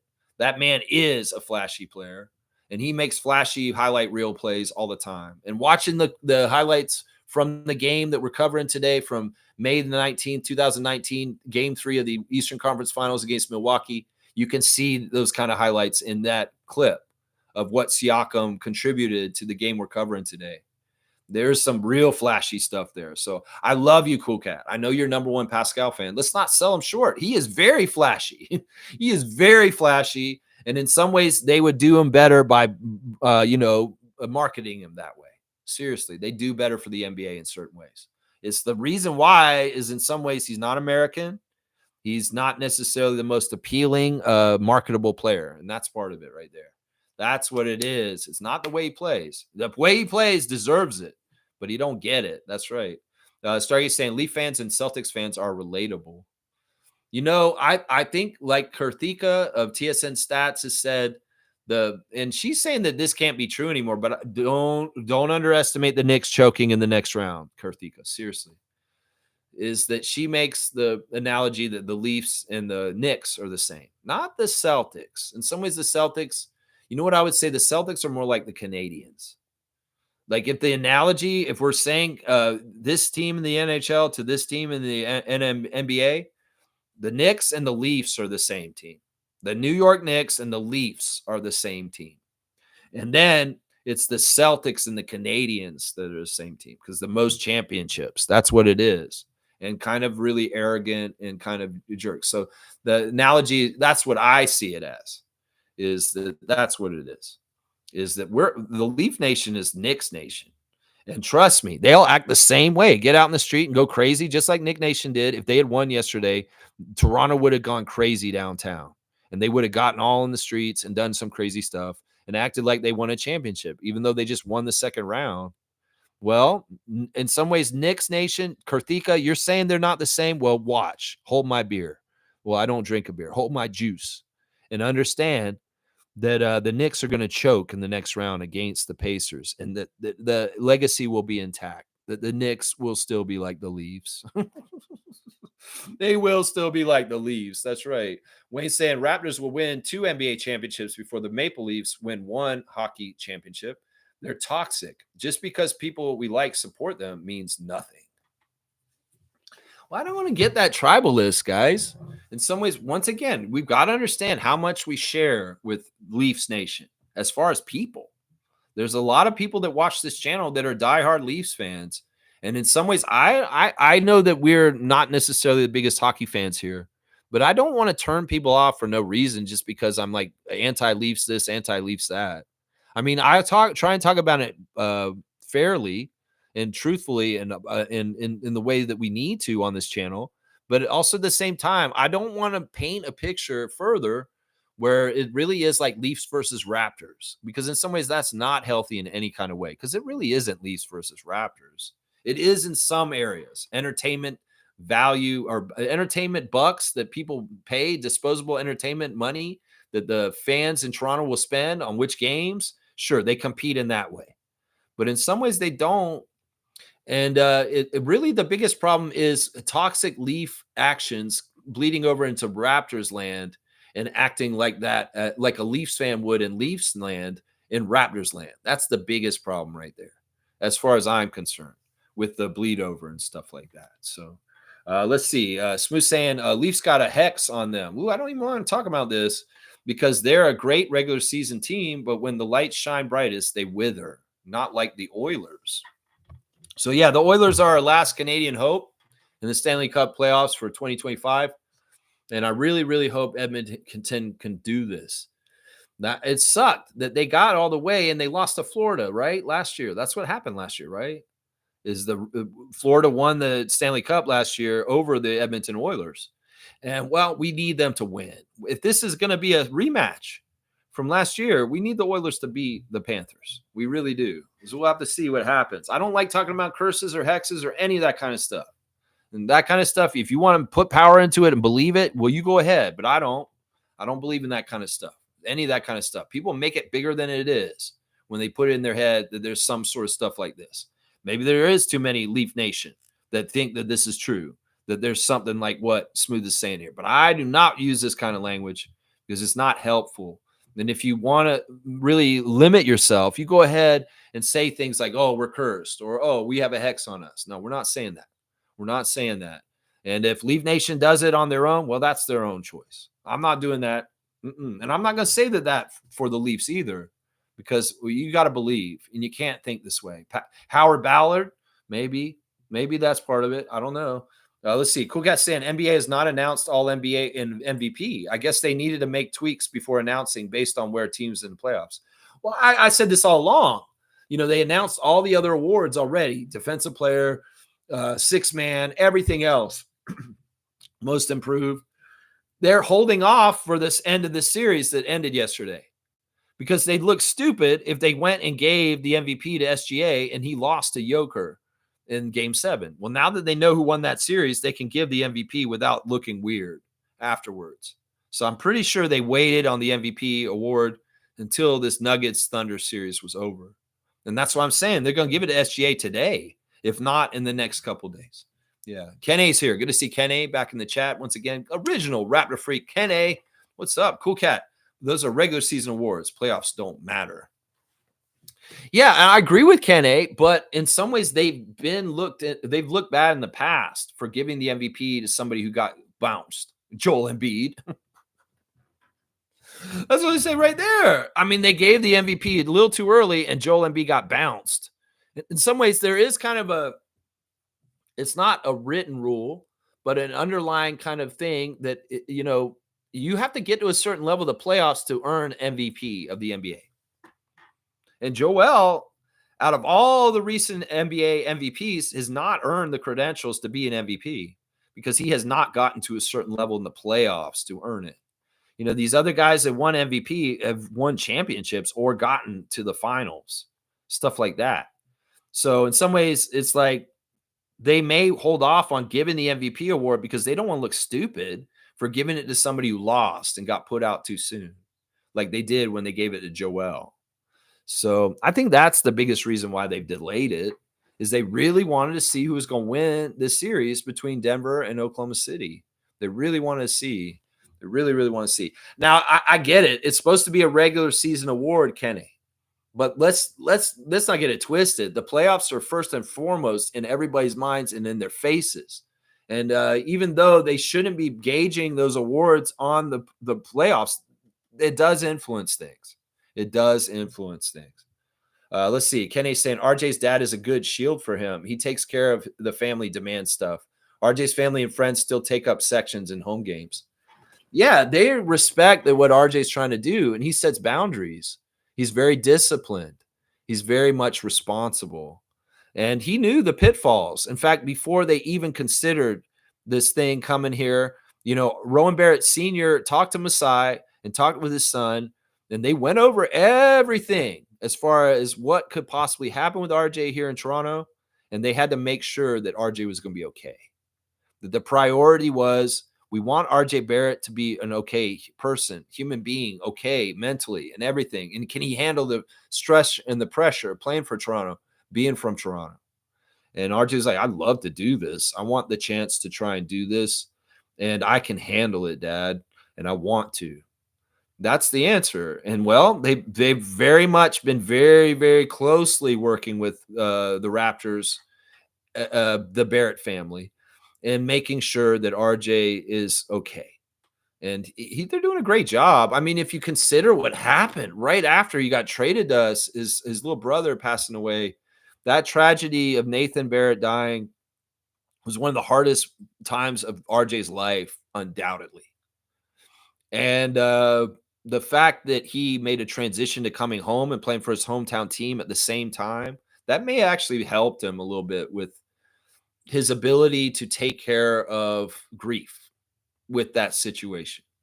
Because in some ways, if he had been on the Knicks in a way and not as close to certain family members, he had the proximity to a lot of family and friends being in Toronto all of a sudden when that horrible, horrible tragedy happened.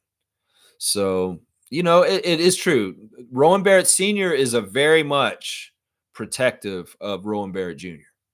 Very, very, very much. And that is very true, Kenny. I'm gonna give you a dunk for bringing that up because that is exactly right. Kenny's getting his third dunk of the year. He's at 9 on the dunk charts now. Let's see. I'm at 2 hours right now. I better hurry up, Lex. What are you doing, man? What are you doing? You're lackadaisical. Maybe you're lingering too long on certain things. Smooth saying Delano knew why he had to be out of Toronto. As much as he would have been a great fit, all the personal dictate he had to go. Yeah, I mean, I don't even know if it was totally that. There's a lot of ambiguity about Delano and whether he could have been on the team anymore. I think he wasn't in the plans of the team anymore, and he had to go, and then he went to Boston. And he's doing interesting things in Portland right now, but honestly, he's not progressing correctly. There's some weird stuff going on. Like the last time we saw him play for Portland, I'm like, man, Delano shouldn't be right here right now at this many years in the league.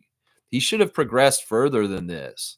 And I'm worried for him. In some ways, it's sad because I think he would have been better off here in Toronto once again, just like Koloko and a lot of other people. But it wasn't the right fit for him. And in some ways, I worry about Delano dragging down other guys on our team because of, some of the things we're talking about today. In some ways, like I worry that when Scotty was a rookie with Delano and Justin, that those guys maybe weren't the best rookie class for Scotty to be with, those two guys. You know what I'm saying? I mean, they're fun, and they that's a time and an era for Scotty being a rookie with his rookies, and he'll always remember that. But it's probably good that both those guys took off after a certain point, Champagny and Banton. Probably good. In some ways, that allowed Scotty to grow up and mature more on the team, maybe. Because if you have your goof off rookie guys that you're with from the first year, in some ways, they're not there anymore. It's time to grow up. It's time for you to be the franchise player and the team captain. That kind of stuff right there. Wayne saying, agreed, Lexicon. Unpredictability matched with hunger and talent is why we take time out of our lives to watch a game. We have seen growth in SGA and Edwards. They have been bad and good. No setups. Yeah, and it's just been really unpredictable. Like one of the things I notice is when I've done predictions, like I predicted the Knicks would not eliminate the Celtics the other day because the ref crew and different things. But no, the in some ways the Knicks did something like what the Raptors did in the game that we're covering on the Monday Memory today, is that they overpowered the game to the point where Scott Foster and Ed Malloy couldn't railroad the game in the favor of maybe extending the series and helping Boston win Game 6.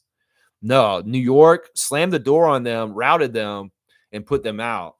And that's the best way to get around ref manipulation, is take the destiny into your own hands and be so overpowering that you cannot be denied the win.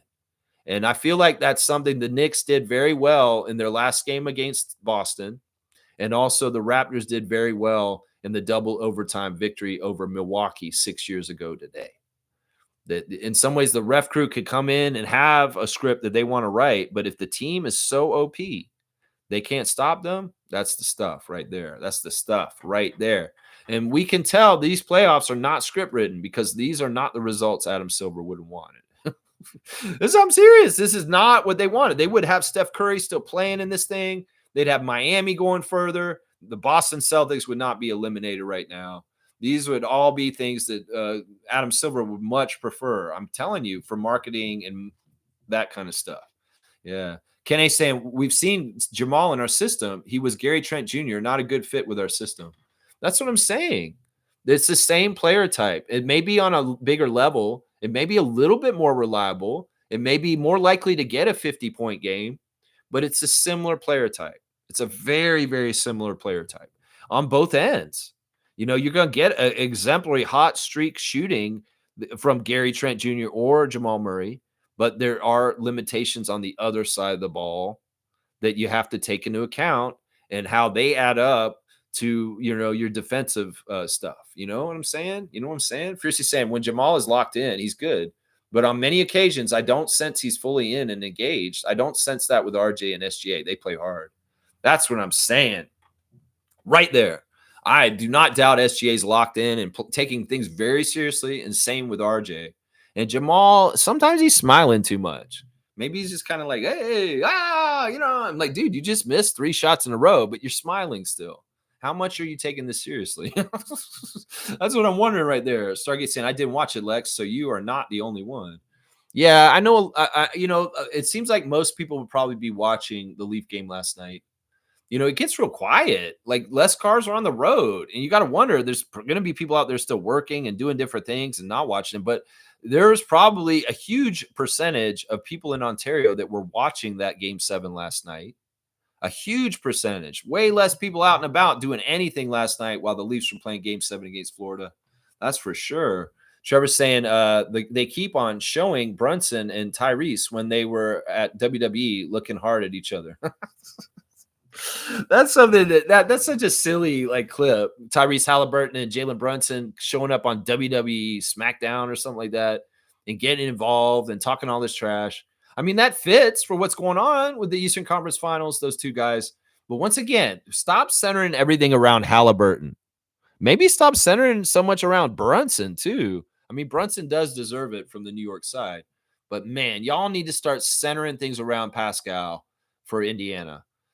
Seriously, I'm sick of this shit. Tyrese Halliburton is not the franchise player for the Indiana Pacers. He is not.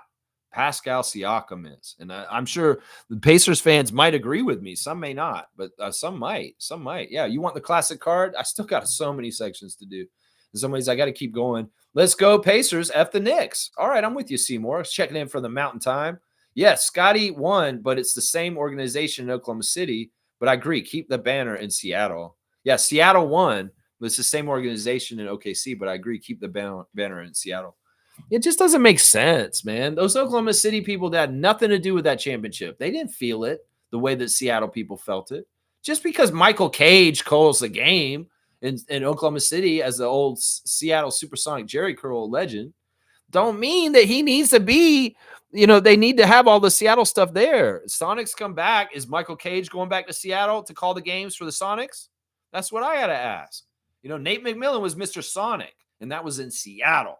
Nate McMillan, Mr. Sonic. That's right.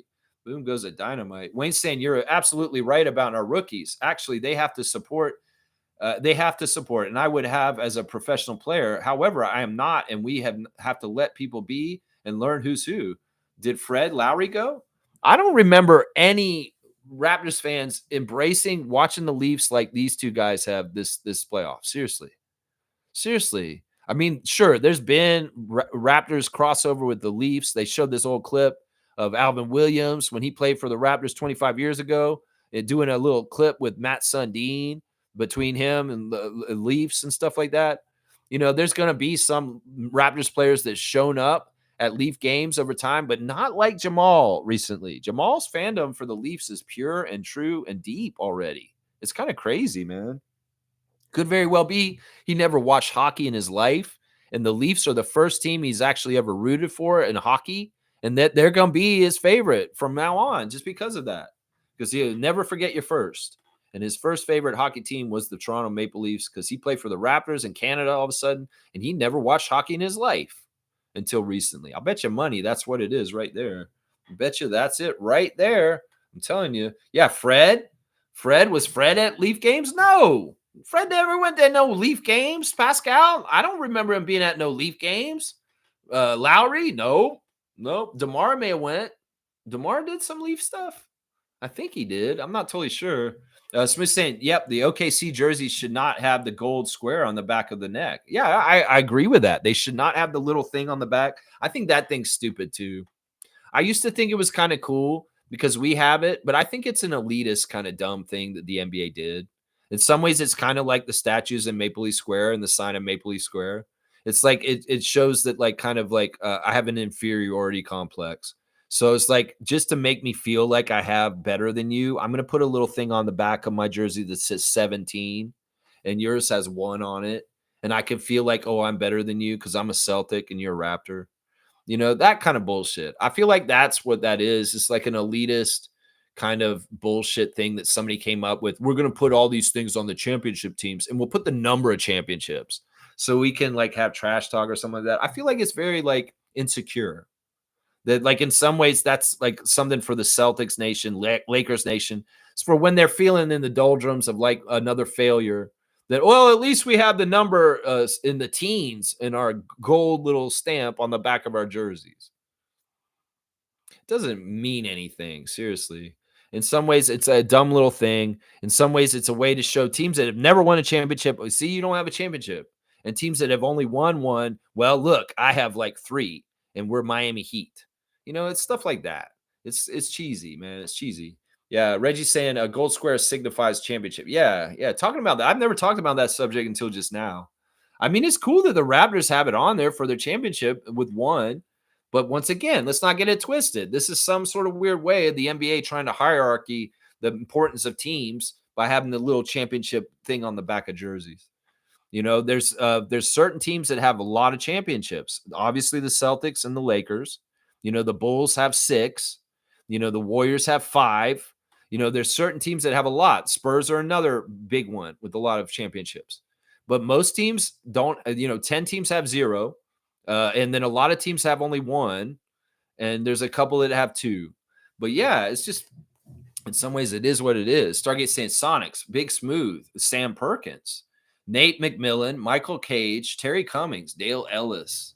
Yeah. Xavier McDaniel, Tom Chambers. There's a lot of great Sonics from the different history of the time of the Sonics. Sean Kemp and Gary Payton. Right there. Yeah, these are real Sonics. And Seattle should have their history in Seattle. That's right. Reggie's saying there were a couple of TFC players in the photo as well. Richie Larea and Federico Bernardeschi. So that tall blonde guy, is he TFC? The guy who looked kind of like he was Grady's uncle? Is that guy a TFC player? And I know the little guy who's on the end next to Vlad, he is TFC for sure. I'm going to guess that's Federico or something like that. I don't know. Interesting. That's good information. Seymour saying Angel Reese versus Caitlin Clark is brewing up again. Yeah, we covered that yesterday. Because that game was on Saturday. And I did my whole spiel on Caitlin Clark and Angel Reese and why that fight was necessary, that little skirmish. The thing, all right, I'll add to it from the fallout is that the WNBA is investigating hateful racist remarks towards Angel Reese, that maybe last year they were lackadaisical about being aggressive about the hate speech around the WNBA and the really, really ugly racism that some Caitlin Clark fans are showing towards Angel Reese. That, the WNBA is going to start doing criminal investigations and start looking into some people because there's no place for this. Seriously, there's no place for this. And this stuff happened before with Magic and Larry too. There'll be racist ass Larry Bird fans that were coming at Magic Johnson in very ugly, scary ways, is what I'm saying. So, Smooth saying Bernardeschi and Pascal are very close friends. Okay, so the TFC player is a good friend of Siakam's. Cool guy saying, I think Siakam is graceful in his game, but the media doesn't think it's flashy, is what I should say. Yeah, I don't know. To me, he's such a good, flashy offensive player. Like his spin moves and some of the stuff he does, it's just is in some ways I would say that he could be marketed this way. I mean, there's a reason why Scotty thinks he's the best player in the league. That he looks at him and he says, man, he does stuff that nobody else does. And he just reads things and he's so slinky. And so there's a lot too. And I know, Cool Cat, I'm not trying to mansplain to you. There's a lot to Siakam's offensive game that is beautiful, graceful. And I don't know. In some ways, I look at it, they could market it more that way if they chose to, is what I'm saying. They could. Trevor's saying, one thing I learned in life, the more you talk about something to make it look bad, the more popular it becomes, and people will follow and keep on growing. Yikes. I hate that. Well, I would say this, where you put your attention is very important. There's a lot of different people that have been talking about this, players for the Raptors in their comments and stuff like that. It's like where you put your focus and your attention, you grow. DeMar DeRozan talking about this last week too, is that like, really, you got to figure out where you put your attention. Whatever grabs your attention and dominates your mind, in some ways, it's got control over you. And you may need to just kind of shut it off and say, you know what, this isn't worth my time or effort or thinking about, because this is something that I don't want to give power to it. So there's a little bit of that. Stargate saying, Lex, with a due respect, the toxic dislike did not come from the Raptors side. It's all coming and it always come from the Leafs side. It ain't come from us. We tried for years to come in peace. I mean, I'm not trying to, it doesn't matter. It doesn't matter whose side it is. It's just there's toxic, and it's not necessarily about a wage war on the Raptors. It's just about behavior of individuals. It's about just personalities. And we can have toxic Raptors fans that are toxic too. I would say that hating the Leafs too much is toxic. Let's just say that. I've had to balance it. I hated the Leafs so much around the turn of the century. I really hated the Leafs in 2000. Really, really hated them like 25 years ago because I worked in the building. I saw how they treated the Leafs and they treated the Raptors different. And everybody was so Leafs are so important. I got to be a little bit like having a grudge or like a grievance against Leaf over importance in that building. And that really built me up to be like anti-Leaf at that time. And I was way more anti-Leaf when I worked for MLSC than I am right now. And part of it is I wanted to come to grips with hating the Leafs so much. And I didn't want to hold on to it anymore. In some ways, there's some very close friends of mine that absolutely love the Leafs and they adore the Leafs. And they matter so much to them. And they've been open and wanted to learn about the Raptors and become more Raptors fans over time. My friend Chris Hillier from Pizza, he's a Leaf fan. He's first and foremost a Leaf fan. He's not really a Raptors fan. But he went to so many Raptors games with me, he became a Raptors fan. And he went to the finals game with me when we played Golden State, game 1. And he enjoyed it. He can be a Raptors fan too, even though he's more Leaf Nation. You got to figure this out. In some ways, it's like the action is we can't have hate Stargate. We got to be the bigger person. We can be aware of the situation. We can be aware of the things we talk about on this channel. But it's better if we come with a clear conscience and an open heart and not a hateful heart. And that's why I had to amend how I felt about the Leafs over the years, because it wasn't helpful. In some ways, you hold on to the hate poisons you, is what I would say. So it's not about blaming which side started or anything like that. The situation was started by MLSC doting on the Leafs way more than Raptors. The Raptors were in a detriment, and that's why I didn't like them. And then I didn't like the toxicness of the fans also. So either way, I mean, I'm not pointing fingers. In some ways, yeah, you're right. It probably is their fault. But in some ways, I don't care. In some ways, we just got to be a bigger person and just try and like have peace. That's what I would say. There's no issues really between Raptors and Leaf Nation right now. There really isn't. There really isn't. I mean, I know we read into a lot of the stuff that we talk about on here a lot. But if we're really talking about it, there isn't really an issue between the two fan nations other than some of the stuff we talk about here. Wayne's saying in sports, motivation is key against your opponents. Towns would love to see his old team, the Wolves, in the finals if wishes were horses. Hartenstein against his last team. The Knicks is another. Very nice. Yeah. No, I would agree with this. I mean, if there was a Timberwolves-Knicks final, which is not what I want the opposite. Not Hartenstein. Randall and DiVincenzo and Cat have a very special matchup if that's the matchup in the end. Yeah, and if it was New York and Oklahoma City, Isaiah Hartenstein, sure. That totally makes sense. Very, very interesting. They'll play a little extra for sure against their former team. Blackhawks saying, I'm going to commend the Leafs. Game 7s are hard to get to. They lost, but can hang their head high on putting up a fight. Now go, Pacers, go. I feel bad for Leafs Nation because they were ahead and they had this series wrapped up, and Florida won a few games out. Like the problem with the Leafs is that they had chances to close the series, but the Panthers extended it all the way to the end and won in the end. That's the problem. It's a choke job to an extent. They were in control of the series. They had the lead 2-0 to start the series, and somehow, some way, they lost to the Panthers. It sucks, man. Trevor's saying MVP will be announced on TNT's first game Western Finals. There you go. That makes sense. Stargate saying in harmony and we're met with SWS racist attacks for no reason. No matter what we tried, we were pushed into this. Yeah, I don't know if it's exactly like that. I don't know if it's exactly like that. I mean, racists going to be racist. And they're going to be racist regardless of sports and other aspects of their life other than just that, you know? Seymour saying SGA deserves it. I agree. Repping the country the right way. I agree totally with that. Cool Cat saying Siakam can't be the face of the Pacers because he already had loyalty and hardcore fans in the Raptors. A lot of Raptors are in Pacers fan base supporting him and talk about his Raptors roots. He's ours. Yeah, I don't mind this though. I mean, in some ways, that's the logical thing to do. It's like in some ways, he was second banana on our championship team. In some ways, he was trying to become our franchise player, but not totally being there with the ambiguity around him and Fred and OG and Scotty. But now, to me, he's clear cut the franchise player for the Pacers. That's just the way I see it. It doesn't have to be officially declared this. It doesn't have to be marketed by the NBA like this. But to me, the most important player, the franchise player of the Pacers is Pascal Siakam. And I'll continue to say it even if nobody actually treats it like that. I'll continue to say it. That's right. You tell him, Cool Cat. That's right. He's ours. Okay.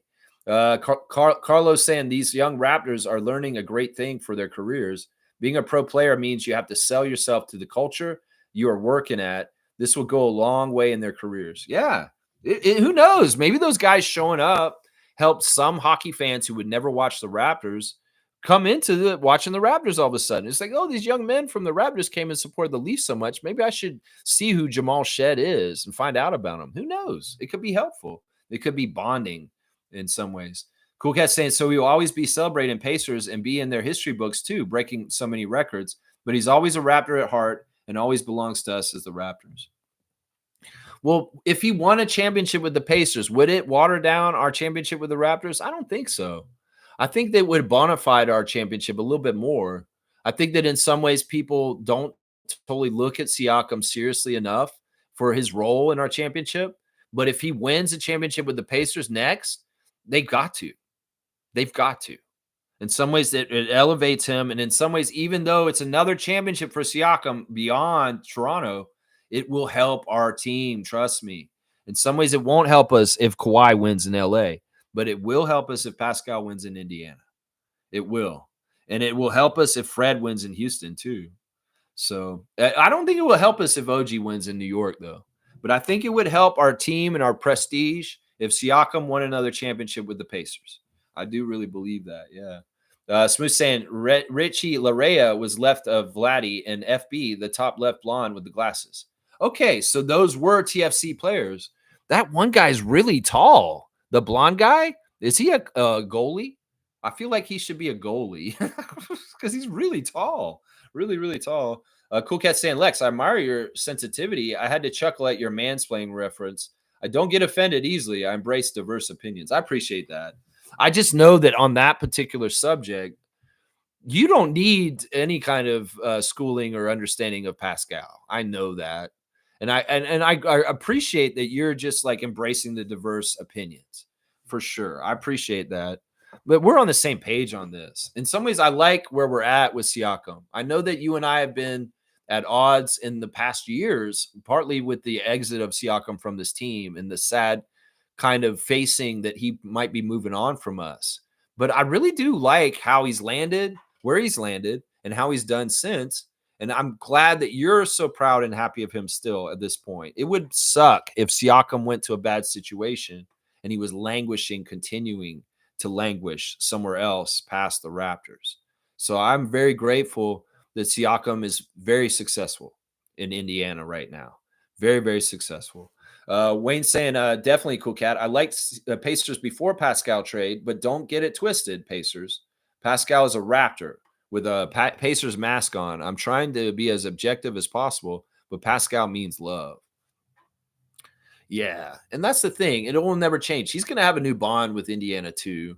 And in some ways, he needs to be there for them too and their alumni too.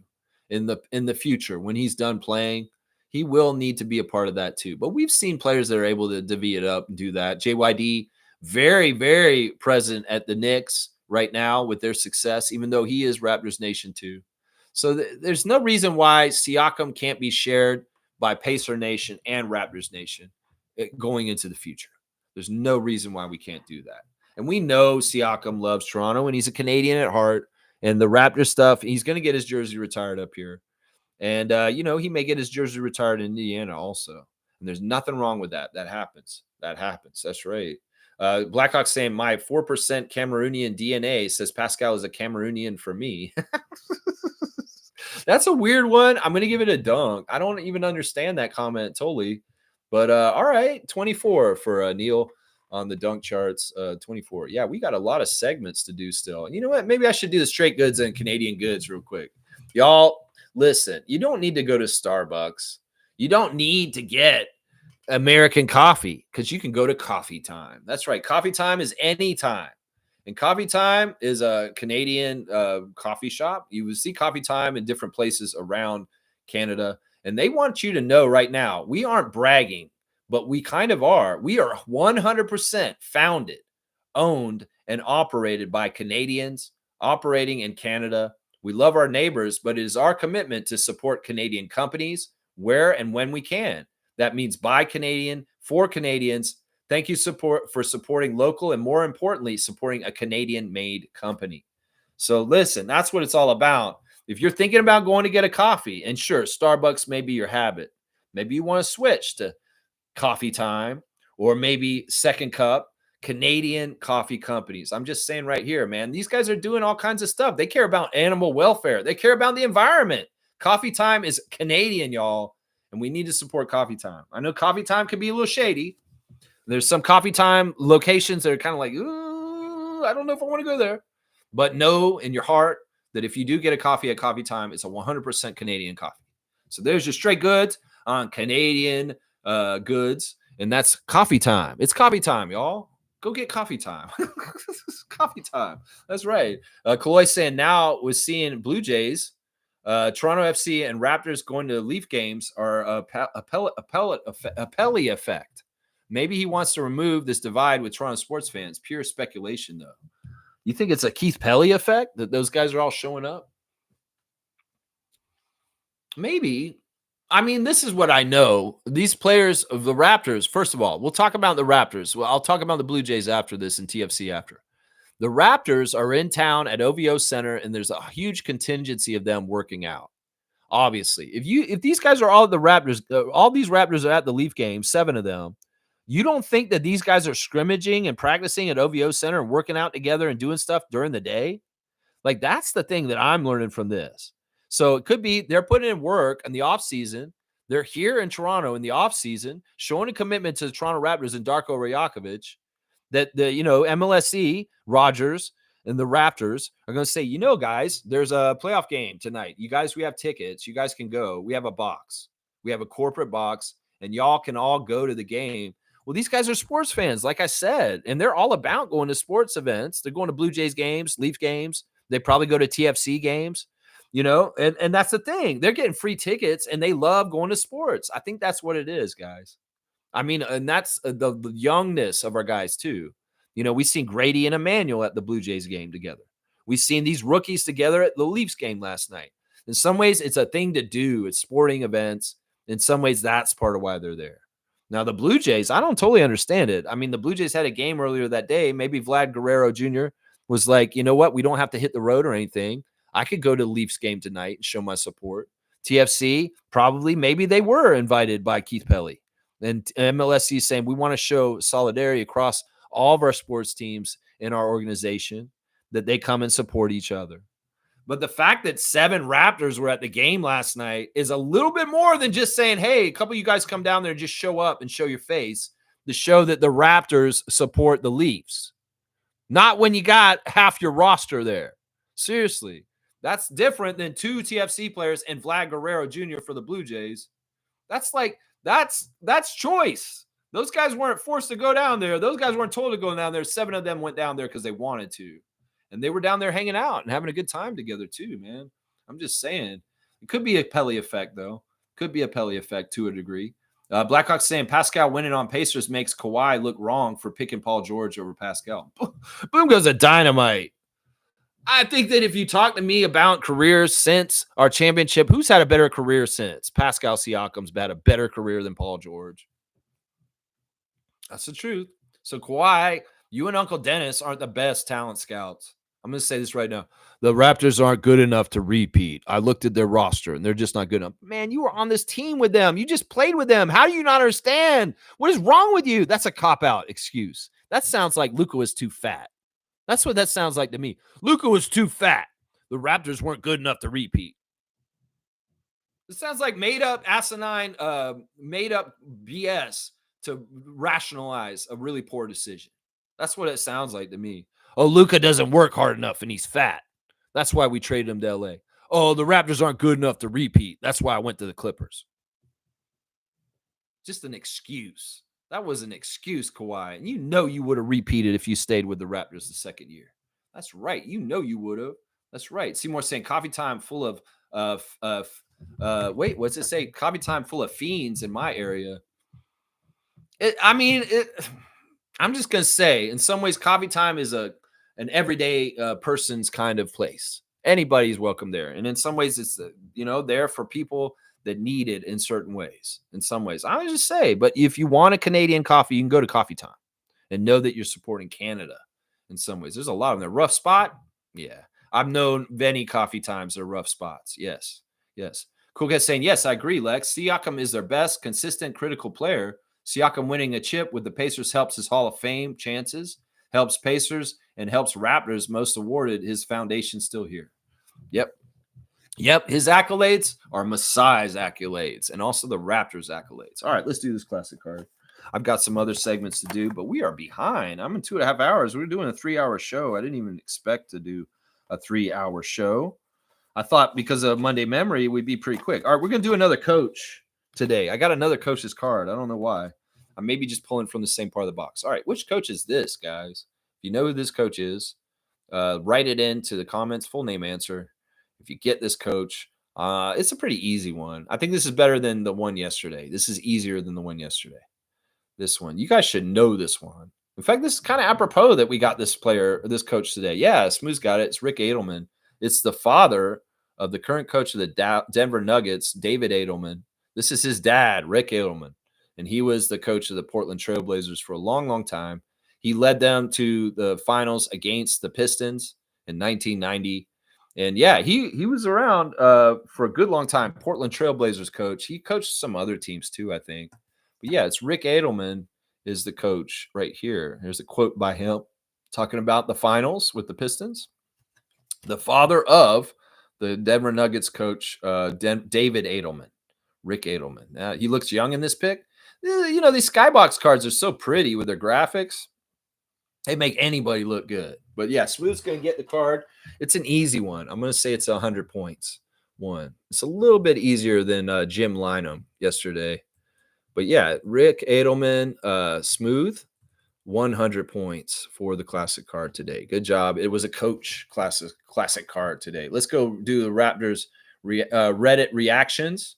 Let's see. We got Jamal Shed showing love to the Buds. Go Leafs. Yeah, they seen them Raptors at the Maple Leaf game yesterday in a wash in a blue and white. That's right. The Toronto Raptors will win another finals before the Leafs get to the conference finals. Half joking, half serious. The half joke is the Maple Leafs. So Raptors Reddit is kind of rubbing it in on Leafs here a bit.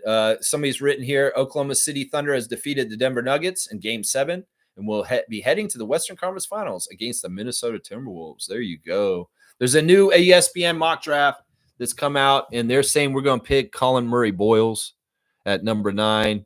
They've moved Common up in the draft to the New Orleans spot in the latest ESPN draft, saying that they think that the Pelicans will draft Common at I guess that's the 6th spot or something like that. So, yeah, it's looking more and more like Malawatch is going to be higher up on the draft board away from our 9th pick. Yeah, there's the ad with Alvin Williams, Go Leafs Go, from way back. It's pretty cool to see that. Yeah, that's pretty much it on Raptors Reddit right now. Let's see what else we got. Is there anything interesting on Blue Skies? Not really. Check your fantasy teams, your WNBA fantasy teams. There's a game tonight. Seattle at Dallas. Ashley Gloss is the crew chief. Jenna Renault is the referee, and Sarah Williams is the umpire. Yeah, get your lineup set. I've got a lead over MK still after 3 days of the season going. Pretty good. James is winning his matchup. Cool Cat is behind to logical Raptors fanatic. JP's beating Kareem, and Fiercey's winning her matchup pretty handily right there. Pretty good. Happy birthday to former Raptor Quincy Doobie. Quincy Doobie is 41 today. So happy 41st birthday, Quincy Doobie. A very brief time Raptor. Played for the Raptors very, very briefly. So yeah, I guess I'm done, man. I got to the end just real quick right here. Let's see. Seymour saying, do you see his son living up to his dad's legacy? Talking about Edelman.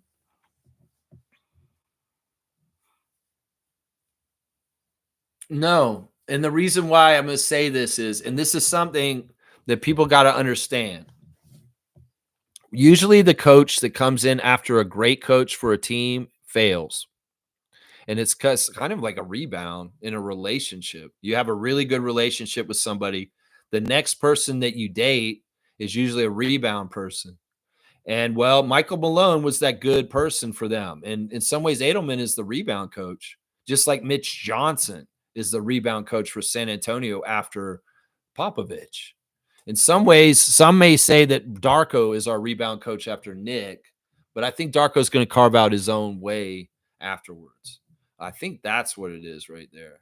I think that's what it is. I don't think that David Edelman will find the success of his predecessor, Michael Malone. And I don't think he will have the longevity as a coach in the league as his father, Rick.